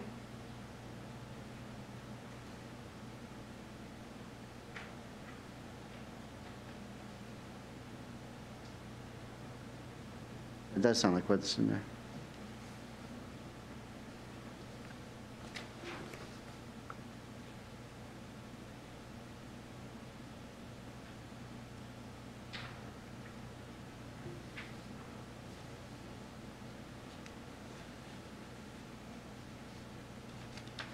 We love dead air, don't we?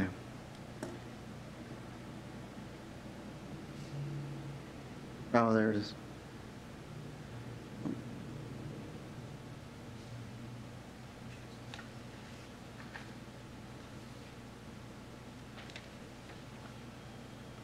Councilmember Hunt, go ahead.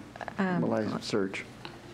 Wonder first that maybe if we should break or we should go. Yeah, let's do a little 5-minute recess while I find this so we can Okay. just get our act. I can get my act together. Thank you, Councilmember Hunt. Should I try to find it on the? Yeah. So I guess part of it is, so if you go to the interlocal, right, and section 2 is responsibility of the city, okay? And under responsibility of the city, it says the city, by and through its officers, officials, employees, agents, and representatives agrees to, A, be responsible for all administrative aspects of the impact fee program, including, number 1, determination pursuant to the school impact fee ordinance whether or not residential development activity in the city is exempt, okay? 2, the calculation of the fee amount for any non-exempt residential development activity based upon the schedule of fees adopted by the city pursuant to the school impact fee ordinance. So I think that section 2A2 seems to somewhat be contrary to 8C in the ordinance. I don't know if that's what you were kind of looking for, council member? I am gonna do a 5-minute recess because I want to find this because it changed and I was reading it this afternoon. I should have marked it better than I did, clearly. But it changed and I just want to get that out on the table so we can discuss that. So let's adjourn for 5. So we'll be back here at 8:50. Thanks. Sure.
Okay, we're back.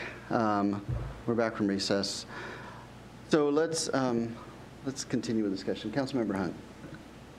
Okay, so I want to confirm my understanding of the interlocal agreement and how this relates to this change to the IMC. So my reading of the interlocal agreement is that the ordinance changes from time to time. That's the change that has been the fee itself previously, but since the interlocal refers to that, there wouldn't need to be a modification to the interlocal agreement if we change this, but we would need to if we change the fee. Is that right? Because I don't actually know why that distinction. I don't know from reading this why that distinction. Right, and my understanding and several discussions with the attorney was when we did the interlocal, it was because the state had just passed the Growth Management Act and allowed us to do impact fees. And so we were one of the first to do the interlocal with our school district so we could start collecting them. That function is still in place, but we're able to annually update the fees based on their new capital facility data that they do. And according to the attorney, that part of it doesn't change, even though we would like more flexibility, or we might want more flexibility in how we adopt them. Do we adopt them higher or lower or the same? He said that doesn't mean that we have to change the interlocal, because the interlocal is just a function of, yes, we can be the pass-through, this is what the city has to do, and this is what the school district has to do for us to collect the money and give it to them. But we needed to have two ordinances, one to change the IMC to allow the flexibility, and then the second one would be to change the fee that we do every year. And would there need to be then a modification to the interlocal if the fee were to change, or then that's a whole separate conversation? The attorney said not, but we can certainly revisit that with him. But we asked him several times when this went through to make sure that we didn't have to do that. So on 7686, which is the ordinance to amend IMC 3.63 for additional flexibility. So the attorney has provided the revised language in the ordinance, and that would then update the IMC. Yes, that's his language.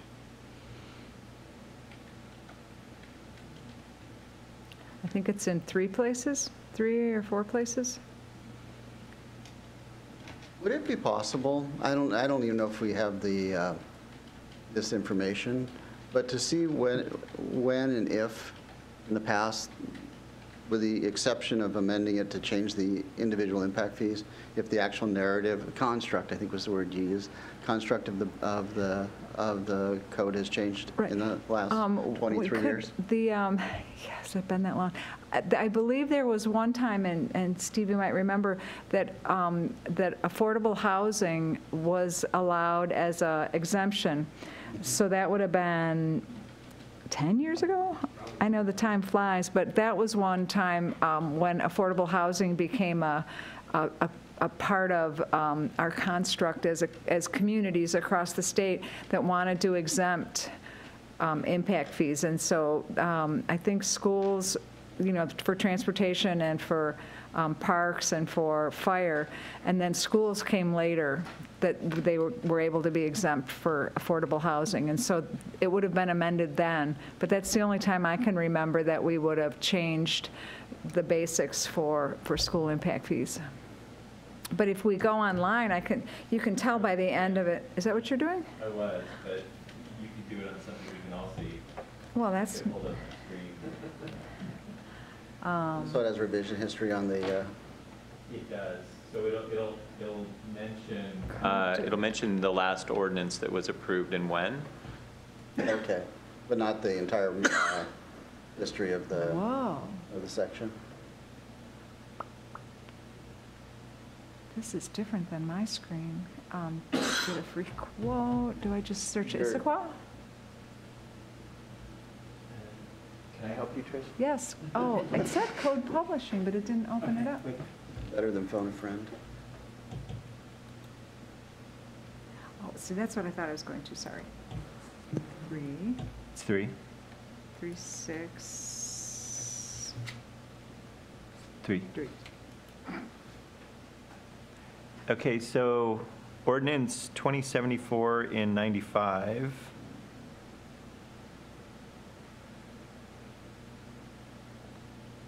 Go all the way to the end of that section. Yep, 95. 2214 and 98. We added transitional facilities. Isn't it at the end of each section? 2015.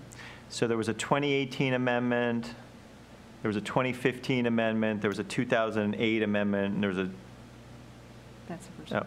I was going to say, there's a 2074. I'm like, was- oh my gosh. We're really good. And that was It's for getting late. accessory units for ADUs, shall Yep. not be assessed a fee. And So then that that's a was the recent one. original, Look at sections 8 and 9. 8 and 80 and 90. Yeah. Okay, so the calculation, yes, has been changed in 2008 and in 98. So 2 different ordinances, 2523 and 2214. Isn't this where, is this where the exemption is for affordable housing?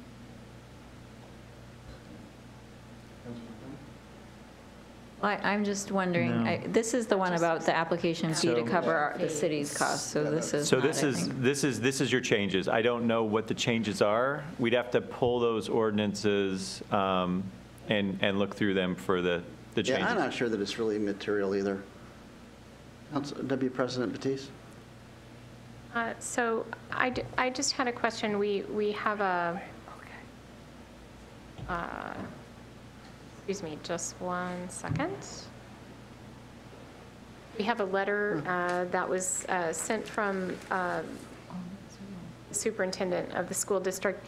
Has legal had the chance to review the interlocal agreement since the letter, and in regard to the letter? Has there been another discussion with legal in regard to? According to the attorney, he would have told you all of the pieces that relate to the letter in your confidential memo. So, yeah, so my question was if we've had any updates since this letter, which was sent on November 6th. No, and I think the letter was to reiterate what was said at the previous meeting, since she knew she wasn't going to be able to be here. She didn't want you to think that she didn't come because she wasn't interested. She's just out of the area. Right. Oh, I'm sorry, that was from School Board President Ann Moore. Right. Okay, thank you. So the last memo that we received from legal, the date, what date would that have been? that you were Well, there was referring? the, they're both from last year, and one was the confidential memo that we resent to you all, and then one was the for public dissemination was also from last year, and those were both sent to you. One was in the original agenda bill this year, and one went to you all in your confidential way. And I believe you also had a session, a discussion session on that same topic very late one night after a council meeting, right? We seem to save these for late at night.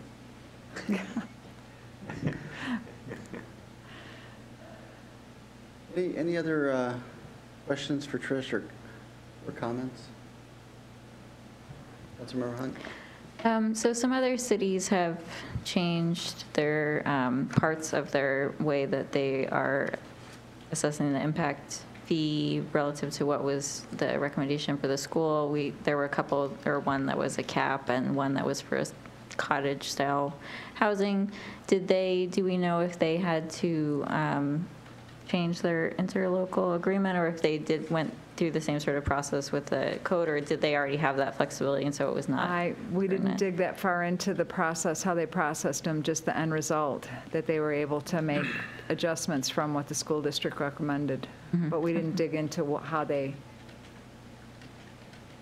processed them.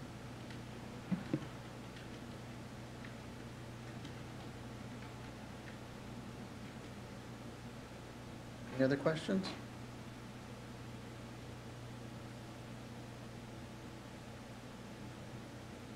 Let's, comments, deliberation. Member Hunt? You want to ask it? Oh, I'm sorry. Thank you for giving us. Any audience comments? Steve?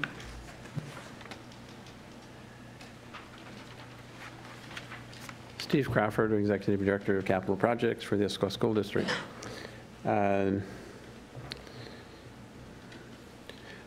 We carefully deliberate as we develop our capital facility plan and develop a plan that is consistent across the district and all of our different jurisdictions. We don't think that we would want to be in a position of creating a fee that's different for one jurisdiction than another, which would tend to potentially focus growth in one area as opposed to an adjacent area. And in some parts of the district, a different fee in a different jurisdiction could mean that the impact fee on a house on one side of the street is different than the impact fee on the other side of the street. But we've been talking about this for a year and a half, and I think the district is okay if the city wants to develop a revision to their amendment to allow them the flexibility to increase or decrease the fee or set a cap or whatever. We don't have any objections. All right. Comments? Councilmember Hunt.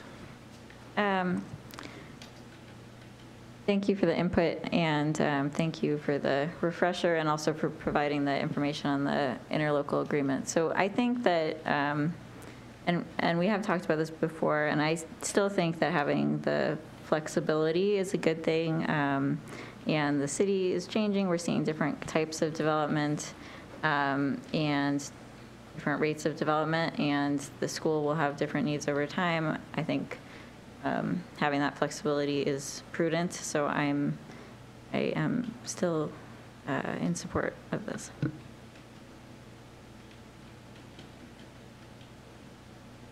you ready to go, or do you want me to go? All right. I think this is a separate, changing the ordinance to provide the flexibility is a separate issue than changing the impact fees as recommended by the school district. And I agree with Councilmember Hunt that having the flexibility to make those changes is a positive tool to have and a separate issue from what we do in terms of action on the impact fees themselves. So on this particular agenda bill, 7689, I think this makes sense to me. Deputy President Batiste.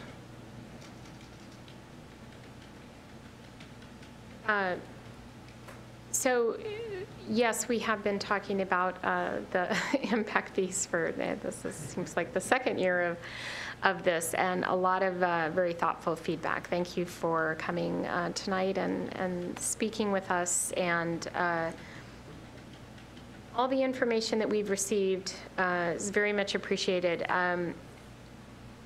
This has been a struggle for me because I guess of where it's landing in the process. And I think the flexibility is important for the city, and I spoke to that last time we were all together talking about this, but I did have a concern just about the timing for the school district and wanting to be, a good partner with the school district in terms of being able to deal with that kind of change in their capital budget. I would still struggling a bit, but I would be in support of allowing the city the flexibility. I think we've gotten the determination regarding from legal in terms of that there did not need to be a change to the interlocal agreement in order to go forward, change the code to allow the flexibility. Is that, I'm understanding that correctly? So I would be in support of moving forward with this component of impact fees. Great. Councilmember Hunt? I have actually a question, and I don't know if it will be a question for the city attorney, but there is in the revisions of the ordinance, there's one thing, the fee shall be uniform for each type of new development occurring within the boundaries of the city of Issaquah. That means all single-family would have the same single-family fee, all multifamily would have the same multifamily fee. So that multifamily in the Highlands wouldn't get a different fee than a multifamily in Old Town. So I think, so it is different for different types, which is why the fee is not uniform across the board, which would be my reading of that statement. So, okay, so I don't have that in front of me, so I'm gonna talk maybe ignorantly, so give me some patience. So there was a separate school impact fee agreement for the Highlands that was executed as part of the development agreement. And Port Blakely, because they provided a parcel for Grand Ridge Elementary, and I'm not sure if it was free or if it's a discount price, but they basically paid a different impact fee in the Highlands than everywhere else in the city. The reason why that language doesn't concern me is because now that's terminated. And so school impact fees across the whole city, either single family or multifamily, are homogeneous. Now that could change in the future. So let's assume we had another development project and they gave a piece of property to the school district. In return, they would do that for maybe lessened school impact fees. We would have to then change this provision of the ordinance. Right. Okay. I think maybe it is a question for the attorney. I would just, if I read the fee shall be uniform for each type of new development, I would think that means the fee shall be uniform for each type. So it's uniform for each type, and that is not the case. The fee is different for the single-family home and for multifamily home. So I would just maybe double check on that wording to make sure that it doesn't mean what I would think it means.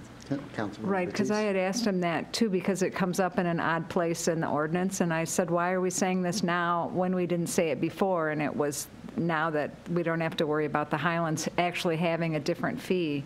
But maybe he could clarify it to put in the two types that make them across the board, if that would help. I think it's a good suggestion. I mean, I think anytime we can be clearer and less ambiguous, we should be.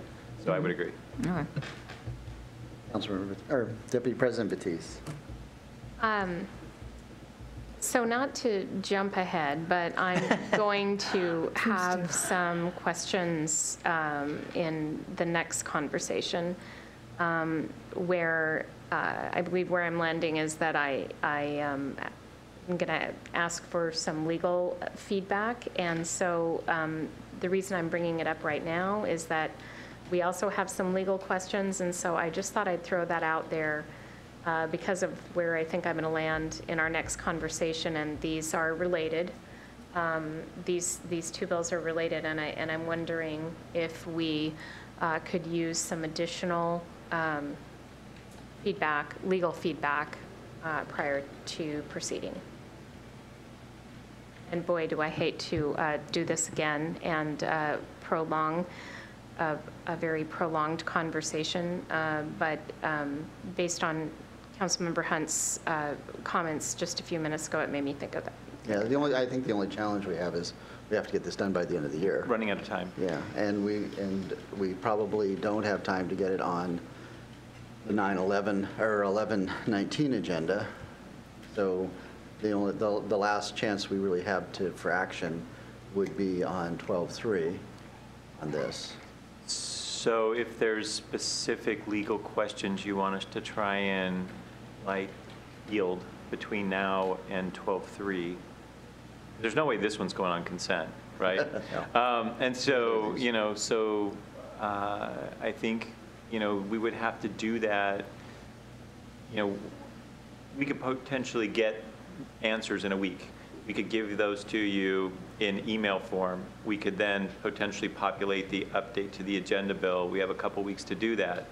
I mean, you guys can't act as a committee following tonight, but at least you can have the information so that when we hit council, it would feel maybe less like making sausage. Yeah, I think that the challenge is whether or not we want to make a recommendation on these two agenda bills. So your question, is it significant enough that it influences how you feel about the first agenda bill, which is simply about giving us flexibility? And then, Deputy President Batiste, do you have legal concerns that we need to vet that would stop you from making a recommendation on this first bill? I just want to separate them into two separate thoughts because they're two separate thoughts. Mine are not. Mine, I just want to get clarity on the wording, and it's not going to affect my recommendation. I just want to make sure that it means. Yeah, and I think it's a good. I think it's a great. I think it's a great suggestion, and that seems like it's a non-substantive edit to the ordinance. I can't imagine Jim would have an issue, but we can get that into the update easily. So I'll just speak to mine, but mine does not change my recommendation.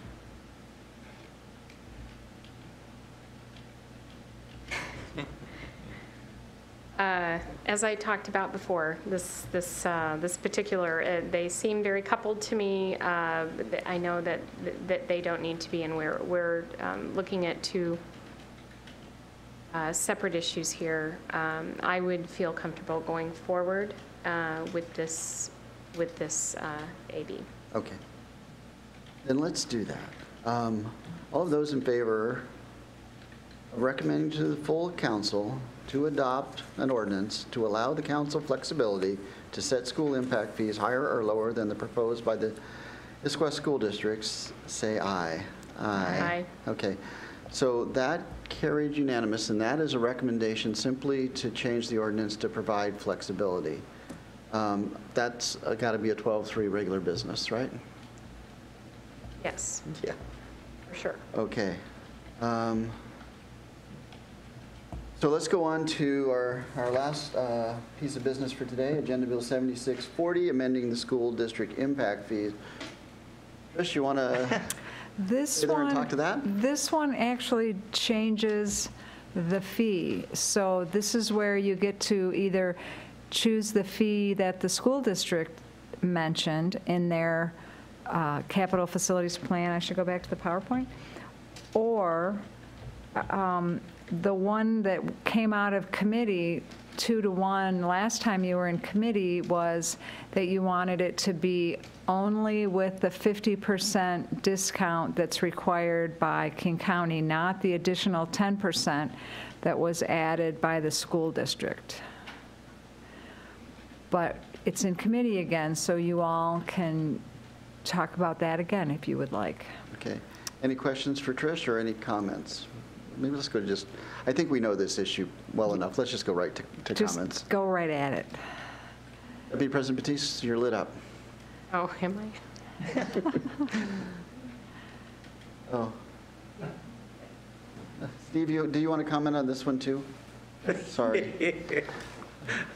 Probably should. Yeah, I'm having a process. Steve Crawford, Executive Director of Capital Projects, Issaquah School District.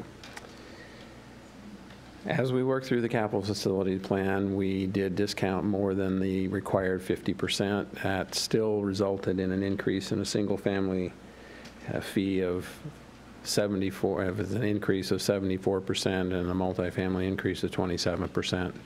And then I would only just comment that the board president's letter suggested that we appreciate your consideration, but that she is requesting that you approve or recommend approval of the fee as requested. Thanks, Steve. Steve, can you hang with us for a minute? Deputy President Batiste, you're up. Thank you for coming tonight, first of all. I appreciate it. As you just mentioned, we have a letter from the school board president recommending that we go forward with the fee as presented from the school board. You've also given us feedback that if we determine that we want to have a higher impact fee, that the school district would be okay, I think is the word you used, with that would be, I'm trying to understand, let me preface my question, I'm trying to understand how, after your capital budget has come through, how does this impact the school district going forward this year? This year, there's not going to be an impact. The impact fee would change potentially for next year. It's going to, you know, if it's adopted January 1st, it would go up to a higher level. If it's not adopted by January 1st, they continue to collect the fee that's currently in place. And if there's an increase in the fee, then there's some additional revenue that's generated. The impact fees represent in total about 6% of the total capital projects budget.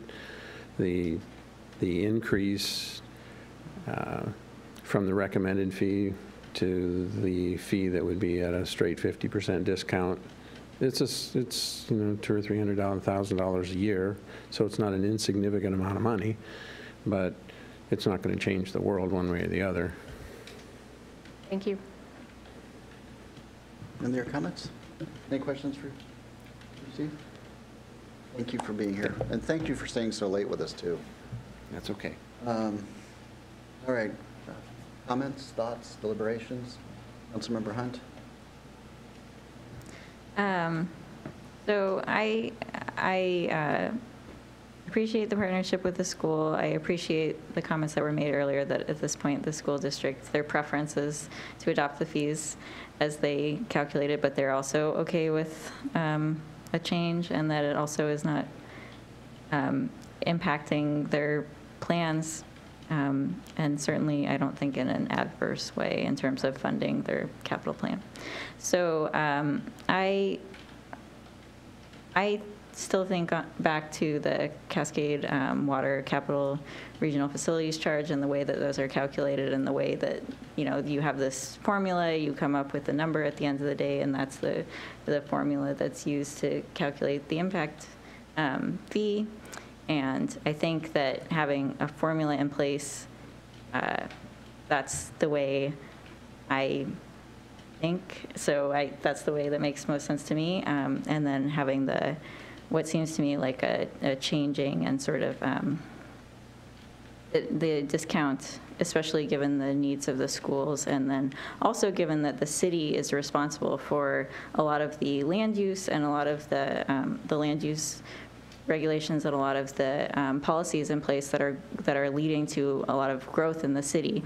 So we are responsible for that growth, and so I think we need to make sure that that growth pays for its impacts, and that includes for schools to support our community. So I am in favor of not having the additional discount.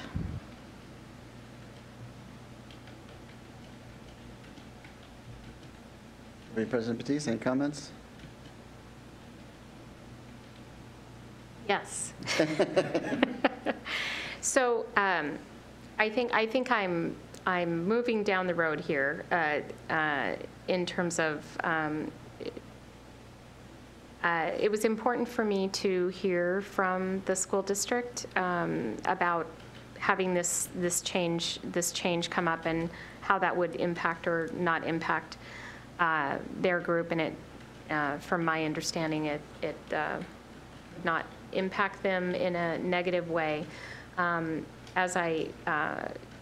I think it's really important that we are gathering the impact fees from development, and so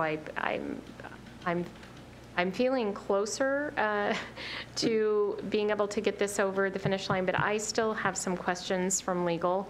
And my question is pretty general. I would like legal to, as we look at this agenda bill and the letter that we've received from the school district and the interlocal agreement, I would just like one more review and have it come to council so we don't hold anything up. And at that point, then I think I'll I'll be in a better place. I'm feeling positive, yet a little bit cautious, and that's where I'm at. So I think that we have, based on the interlocal agreement, the agreement we made 23 years ago with the school district, the ability to set the impact fees. I want also to get somebody who really knows how to read these things, so that it would be legal opinion to make sure that that is correct and that we understand those implications. What I guess I would like to suggest we do is on this bill not make a recommendation tonight, but to forward it to full council and to have a legal review completed by a city attorney prior to this returning to full council. Any thoughts on that? Councilmember Hunt. Well, I think my first thought on that is that we have, as a committee, we have talked about this a number of times.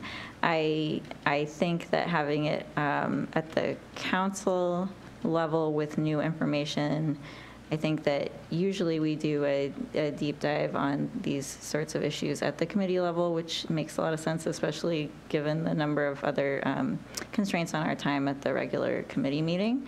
So I am a bit concerned about not talking this through, at least to the extent possible, about how we are what we are thinking of as a recommendation at the committee level, because we're not going to get another opportunity to do that before it goes to council.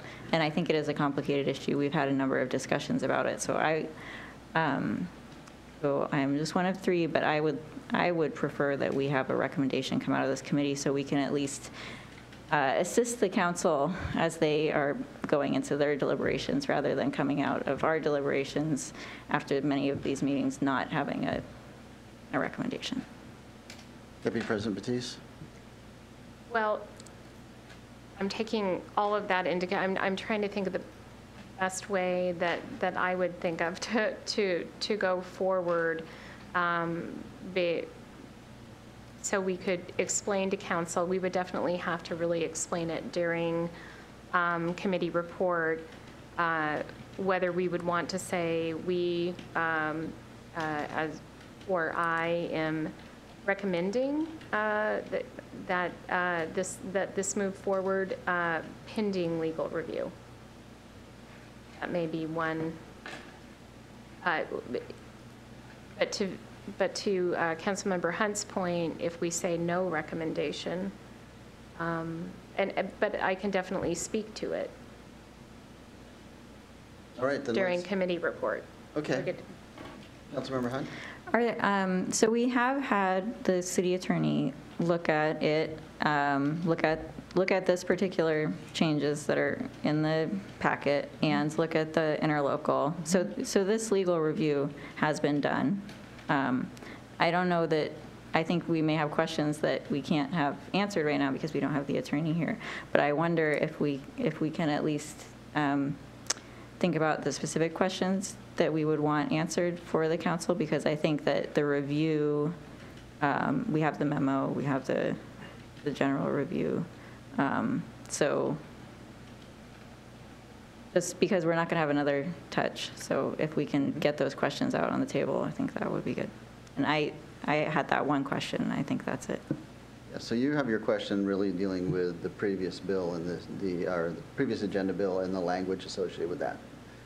And then, Deputy President Batiste, you have some questions related to essentially the memorandum of understanding and the implications if we reset or set a different impact fee level. Yes. So I think we can get those answered and sent to full council before our next, or before this would come back for a final decision, so that those could be thoroughly understood. So I agree with Councilmember Hunt to the extent that we can be clear on what question we're asking the city attorney. That would be super helpful, because we're what I would envision is a new exhibit to the AB that would be his evaluation of the questions that are being asked, so that all the council would have that in advance of the deliberation. So I heard, and maybe Trish was taking notes before I actually woke up. So one of the questions was, if we set a different impact fee level than what's in the ILA, do we need to change the ILA?